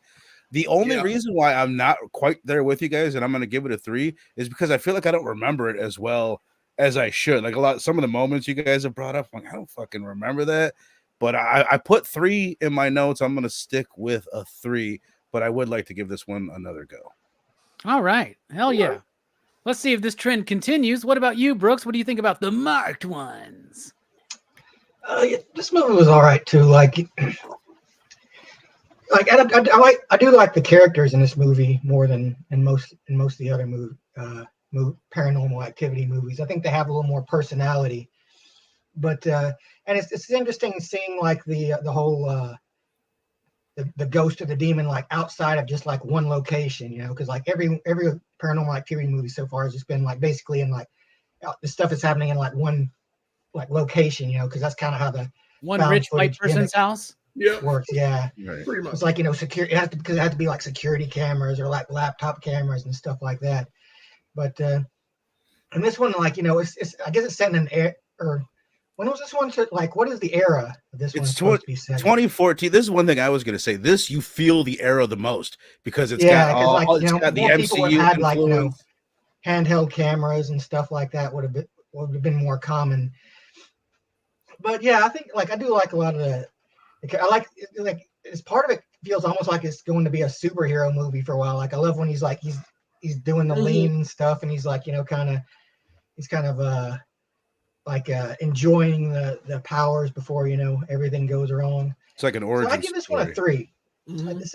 It's a good, but not quite as good as the first one, I think. All right, a 3, Brooks. Is that what you said? Yeah. All right. What about you, Link? What are you thinking?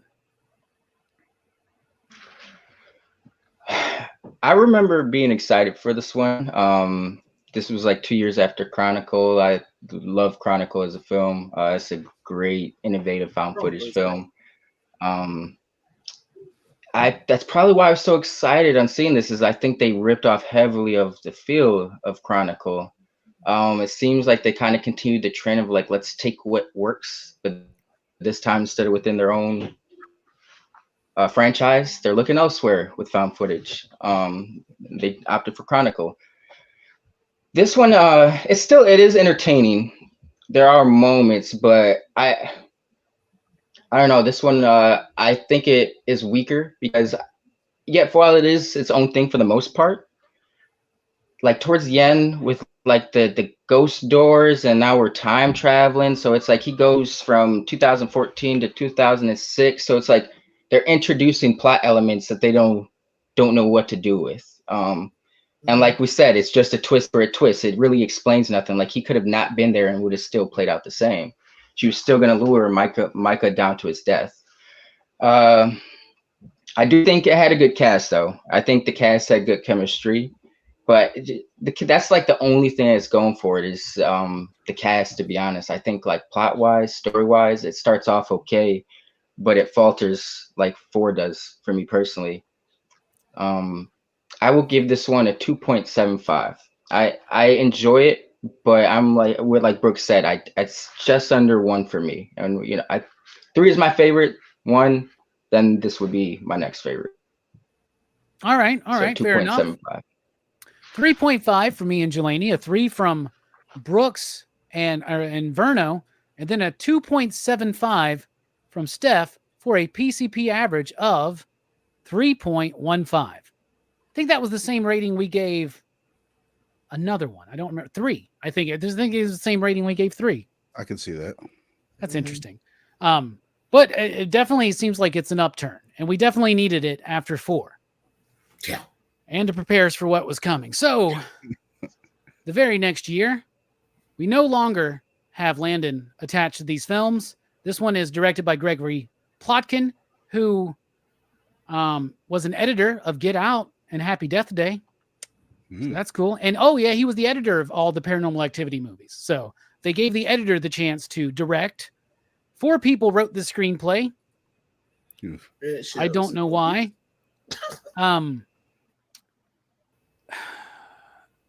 This is the worst one to me. I fucking hate this movie. This movie is so fucking stupid. I was talking about the escalation. Now, I get that you have to have escalation. You're like, we go from noises to slight visions to like full-on visions to people being flung around the house, people levitating, people fucking, right? And then all of a sudden in this one, we're seeing fucking the demon. We're seeing like this weird fucking ethereal thing. They find this VHS camera that's got like, I don't know, what is it, like 6 something? 6 optical things. Yeah. What the fuck? What movie is this from? And they're trying to sell us on the idea that it's from the dude from 1988, but that wasn't in that movie, right? I think it's something like the cult put that. Again, this is just some shit I saw on YouTube. The cult made that shit there. They put it in the house for him to find. That's what the fucking internet says. Bro, you watched a video made by a bunch of Paranormal Activity stands, and they're just like, no, you don't understand. Read between the lines, sheep. This movie's good. I don't know, man. Like, at least this time when they use the VHS camcorder, it looks a little bit different. But I hate, like, this was a 3D movie, by the way. I did not watch it in 3D. There is the 3D version is here, but I don't have the 3D TV, so I should have called John and be like, hey, man, you want to randomly watch Paranormal Activity Part 6 with me? Maybe the 3D effects are cool, but, man, I didn't like any of these fucking characters. The douchebag brother with the mustache coming up there trying to hit on the friend. Friend was hot, but, like, I don't know, man. I wasn't into it. The kid was good. The kid was really good. I like the bit where my favorite bit in the movie is when they're watching the VHS footage and they're having a conversation with them.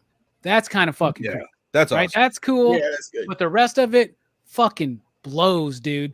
This movie was dull and boring. I didn't like any of the characters. I didn't give a shit about the story. I thought it used way too much CG, which makes sense because it's the 3D one. But, bro, come on. You're already a successful franchise, but you're kind of dying out. And so that's like, we got to do 3D, and it just does not work. And to me, it's the worst of the franchise. I'm going to give it 1. You dig. Congratulations, you made a fucking movie.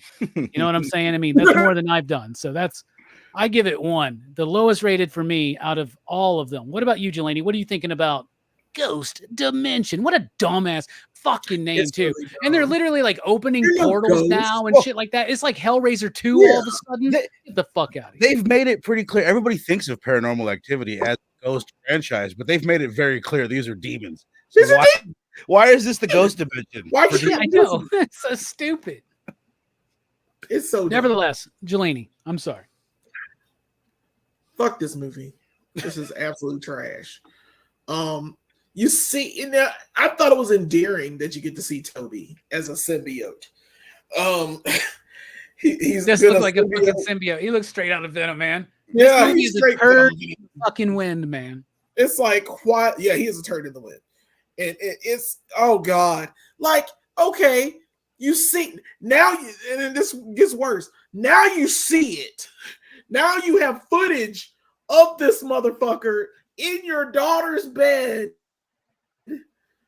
looking at your daughter with his symbiote body, and your dumb ass. And by the way, you use the camera that you can see it to put it in the hallway after it's already like looked at your kid. What do you mean? The first day that thing would have showed up and I saw it on film? Once again, hell no. Priest, Ghostbusters, Stranger Things people, I don't care. We're calling somebody getting called that day. We're not getting in this house. That little girl was great, though. I will say the girl was great. She looked like she was like her, like Katie, or not Katie, Christy. I like both of those girl characters. There's just so much stupid shit in this movie. The CGI is fucking terrible. There is everything that is wrong with Hollywood in this movie. The best part of the first movie was you don't see the evil. It's implied. It's subtle. It makes sense that it's there. This fucker is in VHS, clear as fuck. You can see it. It's coming for you. It fucking puts hands through the dad's body and kills the priest and all that shit. And I'm 3D like, hands. you're kidding. Oh yeah, 3D hands. But CG is terrible. Fucking the acid that comes out of the girlfriend. Yeah, the acid that comes out of the girl's mouth to kill the other guy. Was it acid? Was it blood? What? When the fuck could Toby do that? I guess Toby can do that now that you do like a circle in the middle of your fucking house instead of moving like you're supposed to. And then you leave the fucking ghost dimension portal fucking symbols in the girl's bedroom. Oh my God, there were so many stupid fucking choices in this movie. I fucking hated every minute of this. It pissed me off that so much was happening in this film that didn't need to happen. It's so weak and lame. I hated the guy with the mustache and the curly hair. Could not stand him. Just because of those features. It's 2016, bro. Why are you dressing like you fucking like you're in the 80s? It just looking like somebody from the 80s. It looked fucking shit to me. What was the end of this one? I can't even remember the damn twist of this one. Toby in the sheet. Oh yeah. The mom goes into the ghost dimension and fucking Toby. That's what it was. That's what I want to remember from earlier. Toby, god damn it. So Toby needed a drop of this little girl's blood. They've been planning, these witches been planning this bullshit all this time. They just stole a baby. They just stole a baby to do all this shit. Where the fuck is Hunter? So you're telling me that Hunter grew up. He is the vessel for this thing. That's what I'm guessing. He's the vessel. And then a drop of this psychic girl's blood is enough to awaken Toby into real form. So technically, this is the end of the Toby saga, the Katie saga, all the shit that's happened so far. This is the end. It was part of the marketing was that this was going to be the one to let you know everything, and you would see everything. And maybe we saw way too fucking much. I cannot believe this happened. I cannot believe Toby was made flesh, and they walked the little kid away. So that was his child bride now. There's so much going on at the end of this movie where I'm just like, what the fuck? What the fuck? I mean, it's not bad, but it is. Like, you could have presented this so much better than what you did. Like, it's a great premise. You finally get to see the monster. I'd rather you see the monster at the end, of course, but not as much. And not to that, god damn it. I'm sorry, I have to go back. That fucking camera. Why did you move the fucking camera to the hallway if it's in your daughter's room? It's in your daughter's room. And you moved. Oh, I hated these parents. They were just dumb fucking people. Oh, we got to go get some supplies. Make sure you come back to the house after we left it. and the girl just shows back up and oh god damn it! This is a 0.5. It's a 0.5. Oh, we do disagree. It hurts my head because talking about it makes me madder. Talking about this movie makes me madder because and that's with the 0.5 grace that we give Horrorfest movies. It's trash. This movie is absolute garbage. Do not. I mean, you could be happy with the end of Mark ones. At least the end of the Mark ones kind of ends it in a circular level where it goes back to the beginning. This one like has extra credit. This fucking extra credit bullshit has got to go.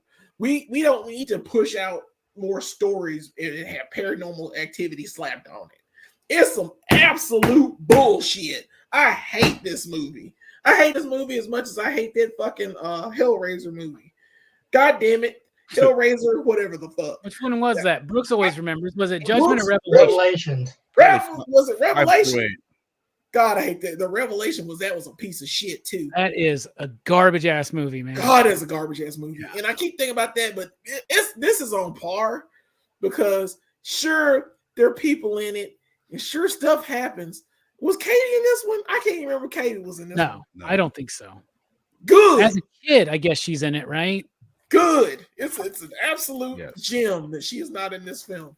There are, and one more thing, the part that you said about Katie or Christy in the video at the same time, like she was searching and stuff, they were watching the tape, and it was like connecting to the two.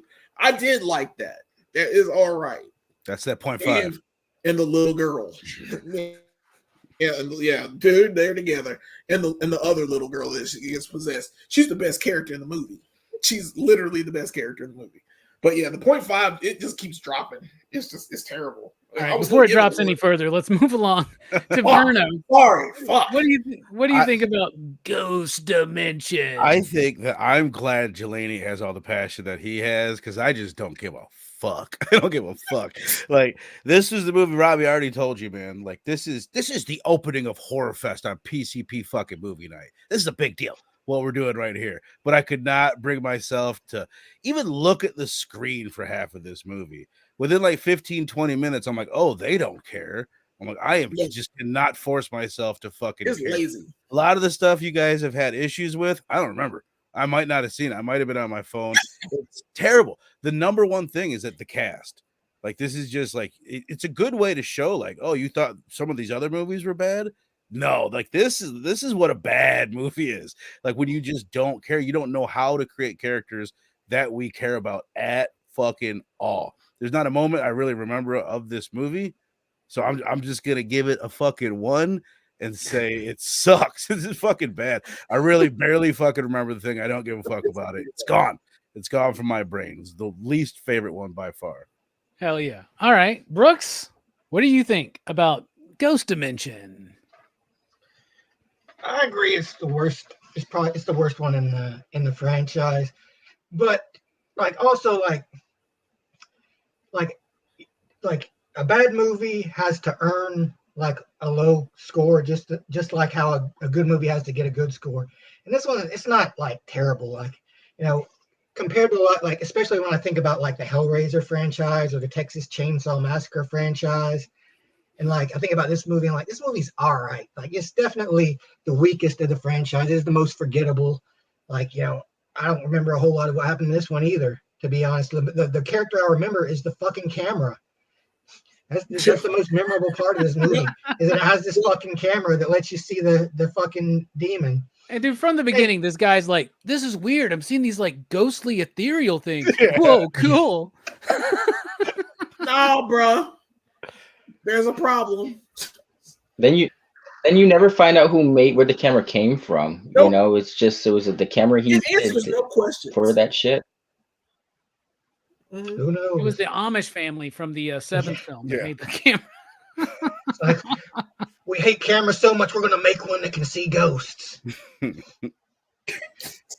I didn't like it. Also, like, you know, the like showing what Toby looks like, because, you know, I had kind of like a my own idea of what he looks like, which he doesn't look bad. He is kind of like he's a decent, but kind of generic too. Like, you know, I always expect, I always imagine him as like, you know, being this kind of like big lanky. So they kind of get it like a lot of ways, but like, you know, I always imagine him having like curled ram horns on his head and like, you know, like red eyes, you know, something a little more distinctive. But yeah, this one's a 2 for me. Like, you know, not bad, not good enough to get like a 3 or higher, but not bad enough to get like a 1.5 or lower. Huh. A 2, very generous score for Ghost Dimension, in my opinion. But hell yeah, man, it's your opinion, so you're welcome to it. What about you, Steph? What do you think about this one? Is this the one that you like?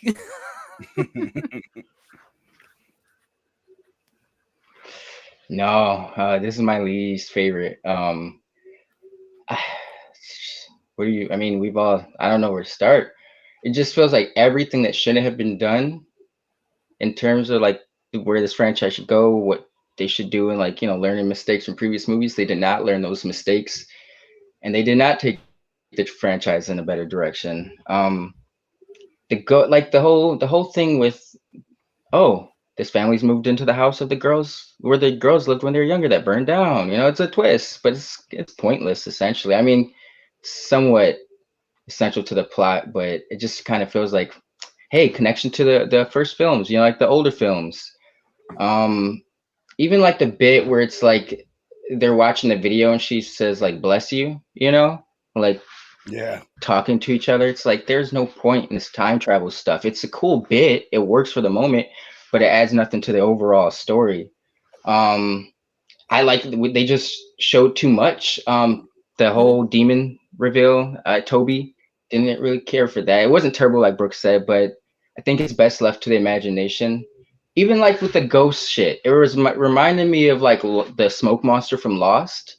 You know, so instead of like having jump scares now, because we, you know, a ghost, we can't see the ghost in previous movies. Now you see the ghost coming, so it's like there's nothing to catch you off guard. You know, it's all like anticipated. I don't know. It's not the worst movie I've seen, but it was not an enjoyable watch. But I watched the whole thing. I guess I got to give it that much credit. I'll give it a 1.5. Okay, 1.5. 1.5 from Steph, a 2 from Brooks, a 1 from me and Verno, and a 0.5 from Jelani. That is a PCP average of 1.2. Bam. That's not a good movie. Don't watch it. There's no point. And You know then what? the franchise. Oh, go ahead. Well, I was gonna say, like, almost on paper, I think some of the things that happen are kind of cool. Like with the timey-wimey stuff. The kids, we already mentioned it, but the kids in the past talking about what's going on now, and even like the reveal of Toby, like the franchise, in my opinion, I know like you don't show the monster or whatever, but for the franchise to be going towards making Toby come to the real world is a cool goal for the bad guys in the franchise. It just wasn't executed at all. The ideas are cool. Yeah. Yeah, it's not I guess, bad. Like it would be. That's why it's so low for me. You could have done with this premise. There's the moon. All you had to do was get it right. You know, if someone was writing this script worth the whole made a synopsis, it would have been great. The Toby reveal at the end, I thought that would have been Chef's damn kiss, but they fucked it up. Like there's so much they fucked up to make it happen. It seemed like they were throwing too much at the wall. Like it's good to have good ideas, but if you don't go anywhere with them, you know, it's just a premise, and it's kind of paper thin, you know. I think they had a lot of great ideas, but they didn't. They like the whole talking to each other through time. It doesn't go anywhere. It's just there, you know, just to be there. Who's that? But dude? yeah, I do agree they had great. Yeah. All right. Then the franchise died. It was done. It was over. We were never going to get another Paranormal Activity movie again. And then 6 years later, 2021, they did Paranormal Activity Next of Kin. This was a direct-to-streaming movie, if y'all remember. And I remember watching this trailer and being like, I've never seen any of the movies outside of one, but this doesn't look too bad. I might want to check it out. It might help. It probably influenced me buying this, right? So this was the first time I actually got to watch it, because I wanted to watch it back then, but I never did because I didn't know if it was super connected or anything like that. They bring back Christopher Landon as a writer. It is directed by William Eubank, who did a movie called Love. I have no idea. Never heard of that movie. But this one is a completely different thing. Completely different movie, right? It's not connected to anything that came before, unless I'm missing something. But right? It's like they came out originally. I looked this up on Wikipedia and I heard someone say it. Originally, they said it was going to be a direct sequel to the first one, maybe. But then Paramount came out and announced that it's its own standalone movie, but is connected to the franchise, but it's separate. I don't like it. Like it doesn't have to do. It's like a non-Skywalker saga Star Wars movie. You know what I mean? I got you.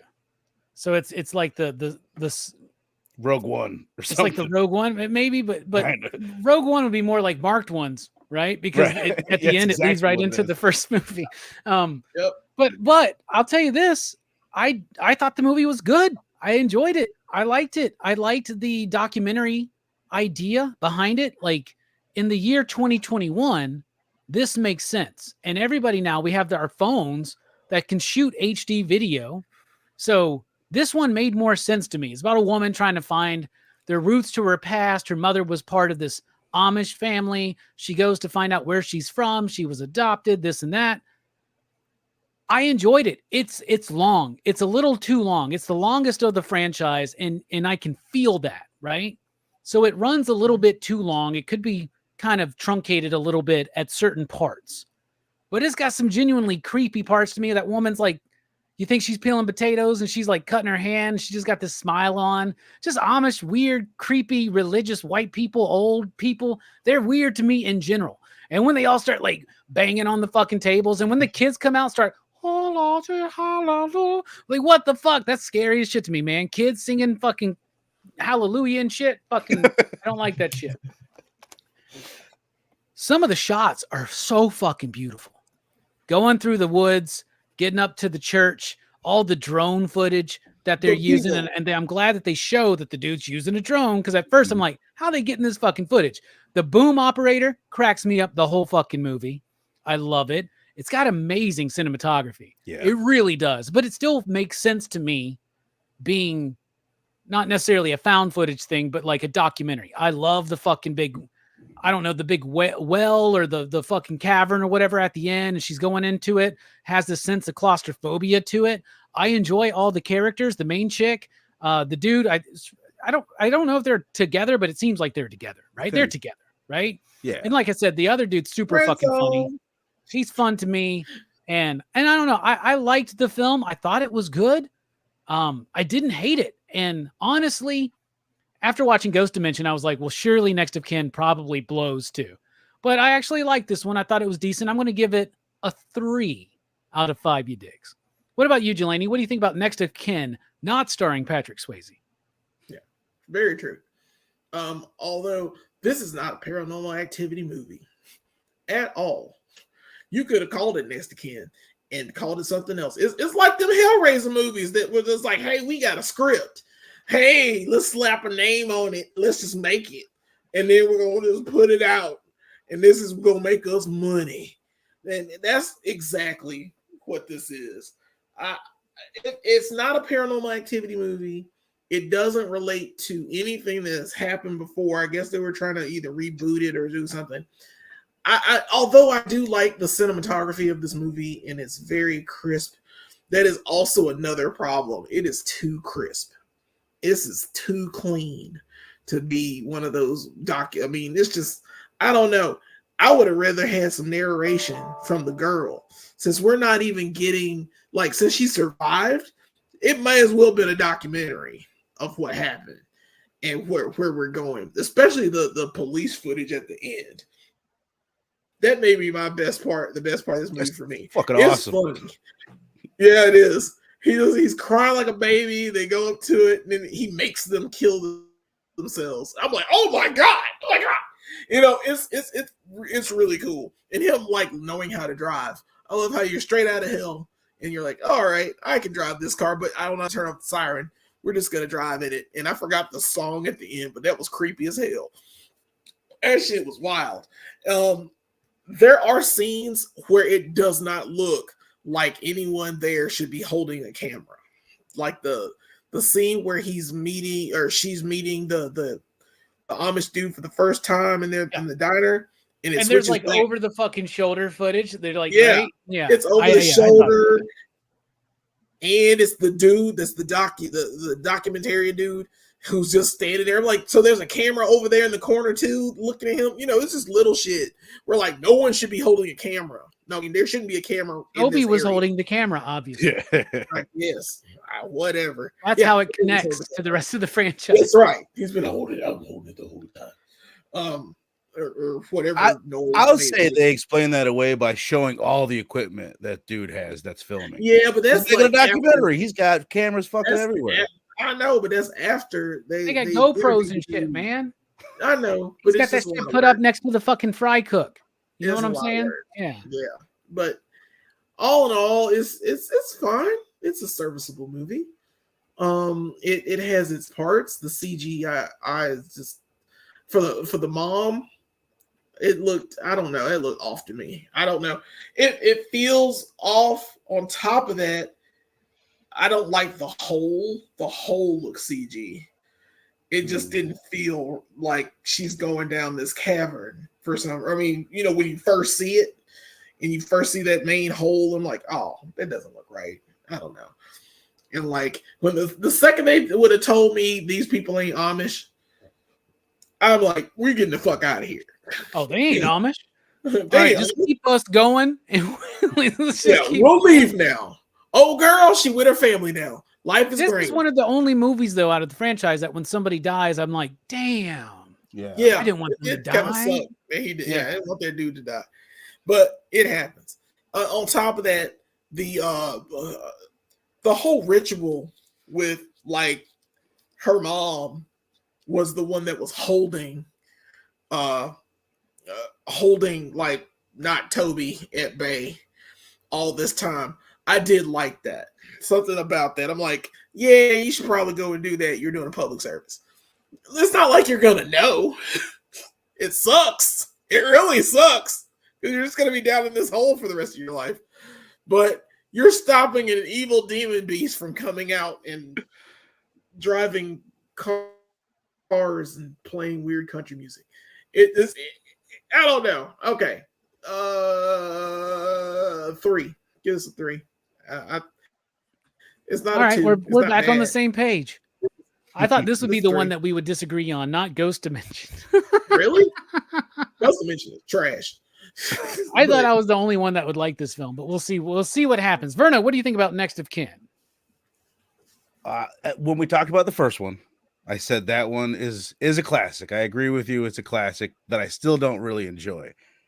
This one, not a classic. People are not going to remember it in the future, but sitting here in 2024, it is by far the best one. It's fucking way better than all the other ones, man. It's the only one that looks good at all. It's a beautifully shot movie. The acting across the board is way better than all the other movies. The reason for filming, the only one that is equal to the first one, is fucking awesome. Like they took like folk horrors, kind of popular thing right now. It's not quite as popular as it was a few years ago, but that's what they're doing.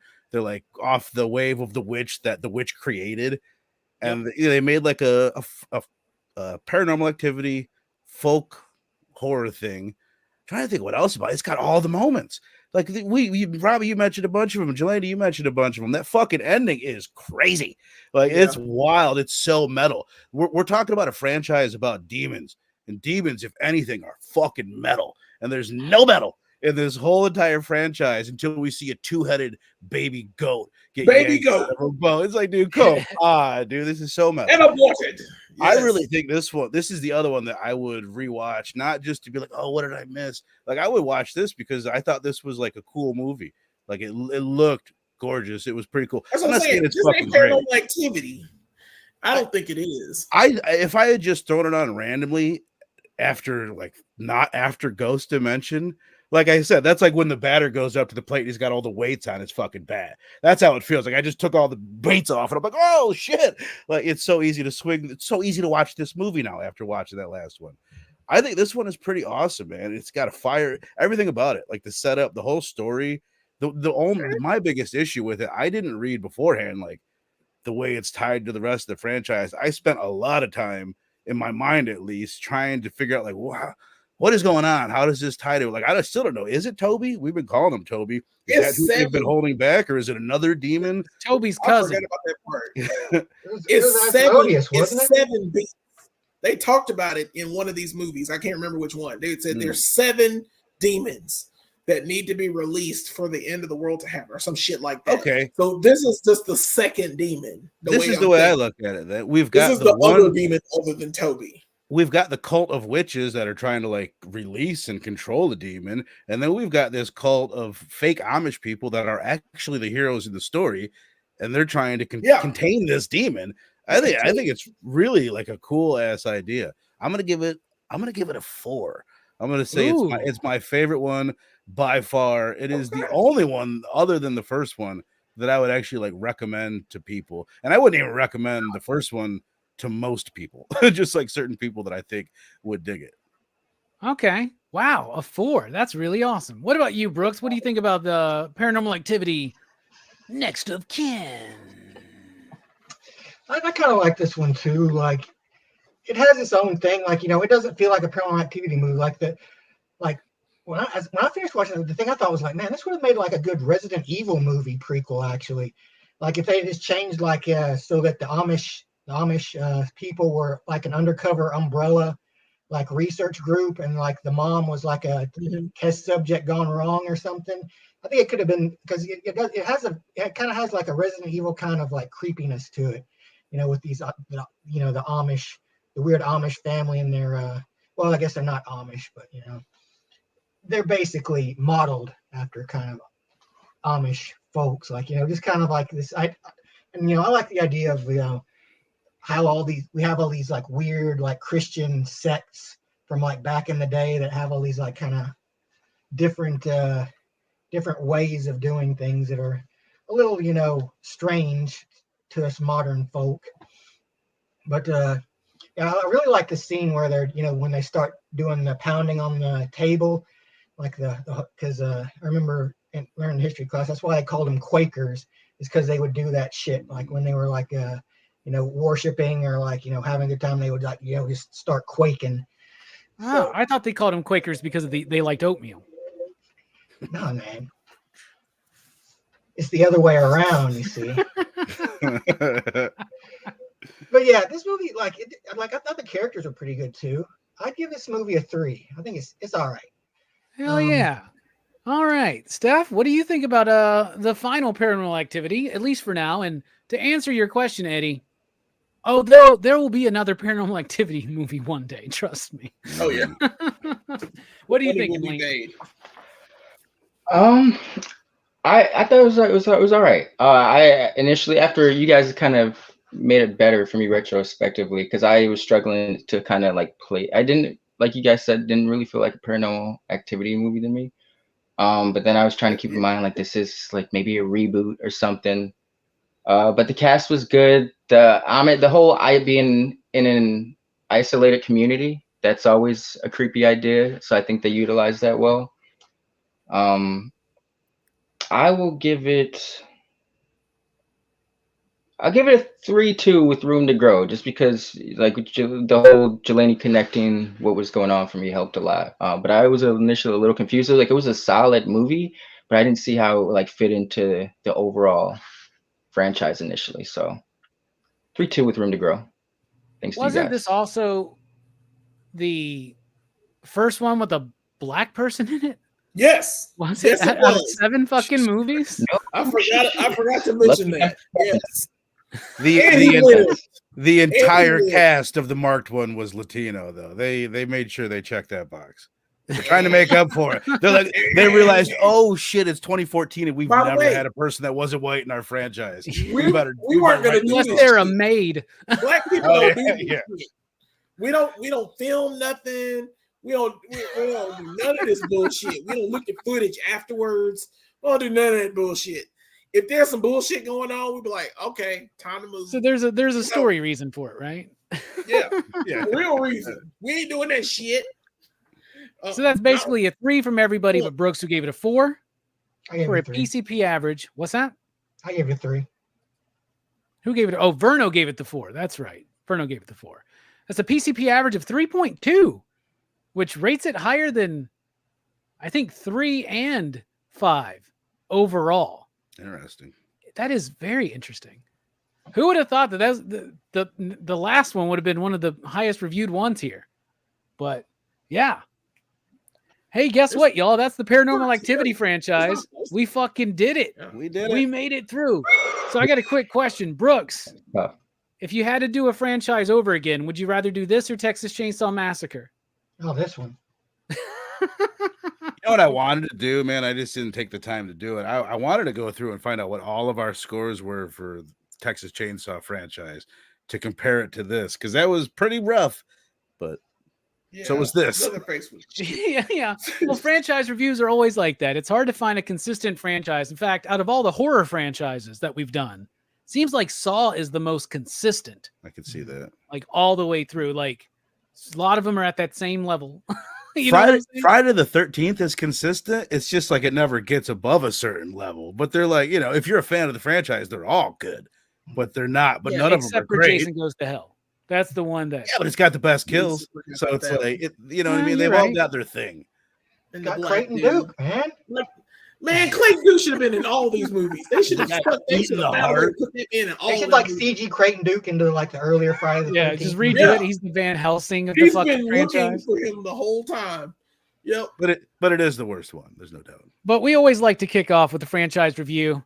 And yep, we did it again. Paranormal Activity. I don't think this was a bad franchise to review. It actually helped me appreciate this franchise even better. I really do. We didn't just take a bullet, dude. We came out of it being like, some of those bullets felt pretty good. You know what I'm saying? Sometimes it's like, oh, ow. Oh, that one's not so bad. That one just grazed my ear a little bit. It's fine. Anyway. It looks cool. Yeah, I got a scar now. Fuck yeah. This gnarly bit right here came from the marked ones. All right. We're going back to singular movies next week, though. Join us for Horrorfest next week as we discuss a Hammer film, The Curse of the Werewolf, starring Oliver Reed. Very, very excited, y'all. We're just getting started. The bloodiest, most transgressive Horrorfest lineup of all time. And it all started with movies that were not very bloody nor transgressive, but trust me, we're about to get into that. Jelani, thank you so much for being here. Final thoughts. What you got coming up? Bruh, man, thanks for inviting me for this one. I'm surprised I was able to get all these in some form or fashion, and they were all on Max except for Next to Kin. So I really appreciate that we were able to watch them in some form or fashion. Like I said, 2 and Mark 1, or sorry, 1 in the Mark 1s are my favorite out of this one. But yeah, to plug us. Of course, Brooks and I, and even Robbie, we do this thing called Go Figure Reviews. Robbie joined us this last time for a few videos. We had the Party Wallop, which is technically our first Transformers video, that of an actual Transformer. The Party Wallop, and of course we have the SDCC exclusive Chun-Li figure that we did. This is Brooks's first online purchase of a figure. The only reason we got it was because of the head and the peace sign hands. And it's a not bad figure. I mean, Jada Toys is still rocking it. So check out our videos. We also had a rant video with Robbie, and we talked about the toy industry from the retail standpoint, about how these toy companies are trash now. They're doing some of their best work and charging the most for it, and so they have to know their worth in some form or fashion. So yeah, join us at Gore Figure Reviews. We're gonna have more discussions. Hopefully, we'll have some live streams coming up soon. Hell yeah. Verno, thank you so much for being here for the kickoff of Horrorfest 2024. Wouldn't be the same without you, my man. What you got coming up? You know it, brother. Horrorfest, it's here, man. And we are kicking it off with the 1976 classic, Carrie. Stephen King, Brian De Palma. Very, very excited to do this one. Very excited that Horrorfest is here in general. Yeah, absolutely, man. Brooks, thank you for being here. Final thoughts? Well, yeah, just that this is not a bad franchise to start with. Like, I think there's better, but there's a lot worse as well as we mentioned the TCM Hellraiser. Like, so Hellraiser as far as franchise is horror, great. but You shut the fuck up, man. Okay. yeah, but I mean, like, there's a lot of skippable 1 and movies 2, in this baby. franchise too. 1, 2, 3, 4, 5, 6, 7. Those are the good ones. I'm realizing Yeah. I didn't give my final thoughts on the franchise. I think it fucking sucks. I would rather watch the TCM franchise because this never reaches the heights. At Yeah. least there you get one of the greatest horror movies It doesn't of reach all the time. lows either. Yeah, no, it Like, fucking the TCM does. movies are like the worst TCM movies are like a sewer. There's like I don't nothing know. but shit. I would swirling around. rather- Hey, I'm not trusting what you say, Brooks, because you didn't like TCM too. So your opinion on the franchise is means Yeah. very little to me. It's well, no, I mean I'm not saying it means a lot to me, but I will just say for the record, I would rewatch the TCM franchise over this. I'll never watch most of these movies again. I'll definitely watch all the TCM movies again because they're cooler. They're at least fucking like cool. Like they have fucking Leatherface in them. They're grungy. They're gnarly. Like this is a lot of lame shit going on in this one. Way more boring. Well, hopefully, I'm hoping that this Horrorfest will be a little more interesting down the line, but we'll see. We're luring everybody in with this safe, soft shit like Paranormal Activity, and then we're going to start blowing their fucking minds very, very soon. Luring them in with that false sense of security until Verno gets to Red Dragon, and then it's all. then it's just. Hey, we are adding what is it, Necromantic, which I'll be doing with Robbie on some Sunday. Oh, we hadn't announced that one yet. Well, it's announced, man. Now it's out there. So we got one really gnarly movie that I didn't even realize how gnarly it was till I looked in. It was like, oh my god, it's all about sex. That's why when you're like, let's do something really fucking transgressive, I was like, I got the movie, and I've never seen it, so I'm really excited. Have you watched it yet? No. I've looked at some of the imagery. I'm like, oh fuck. Yeah, it's one of John Waters' favorite films. Interesting. Jeez. Yeah. I'm very excited. is- Necromantic on a random Sunday, a special pop-up Horrorfest episode, y'all. There may be some more surprises, so you'd never know. Steph, thank you so much for being here, man. Final thoughts? What you got coming up?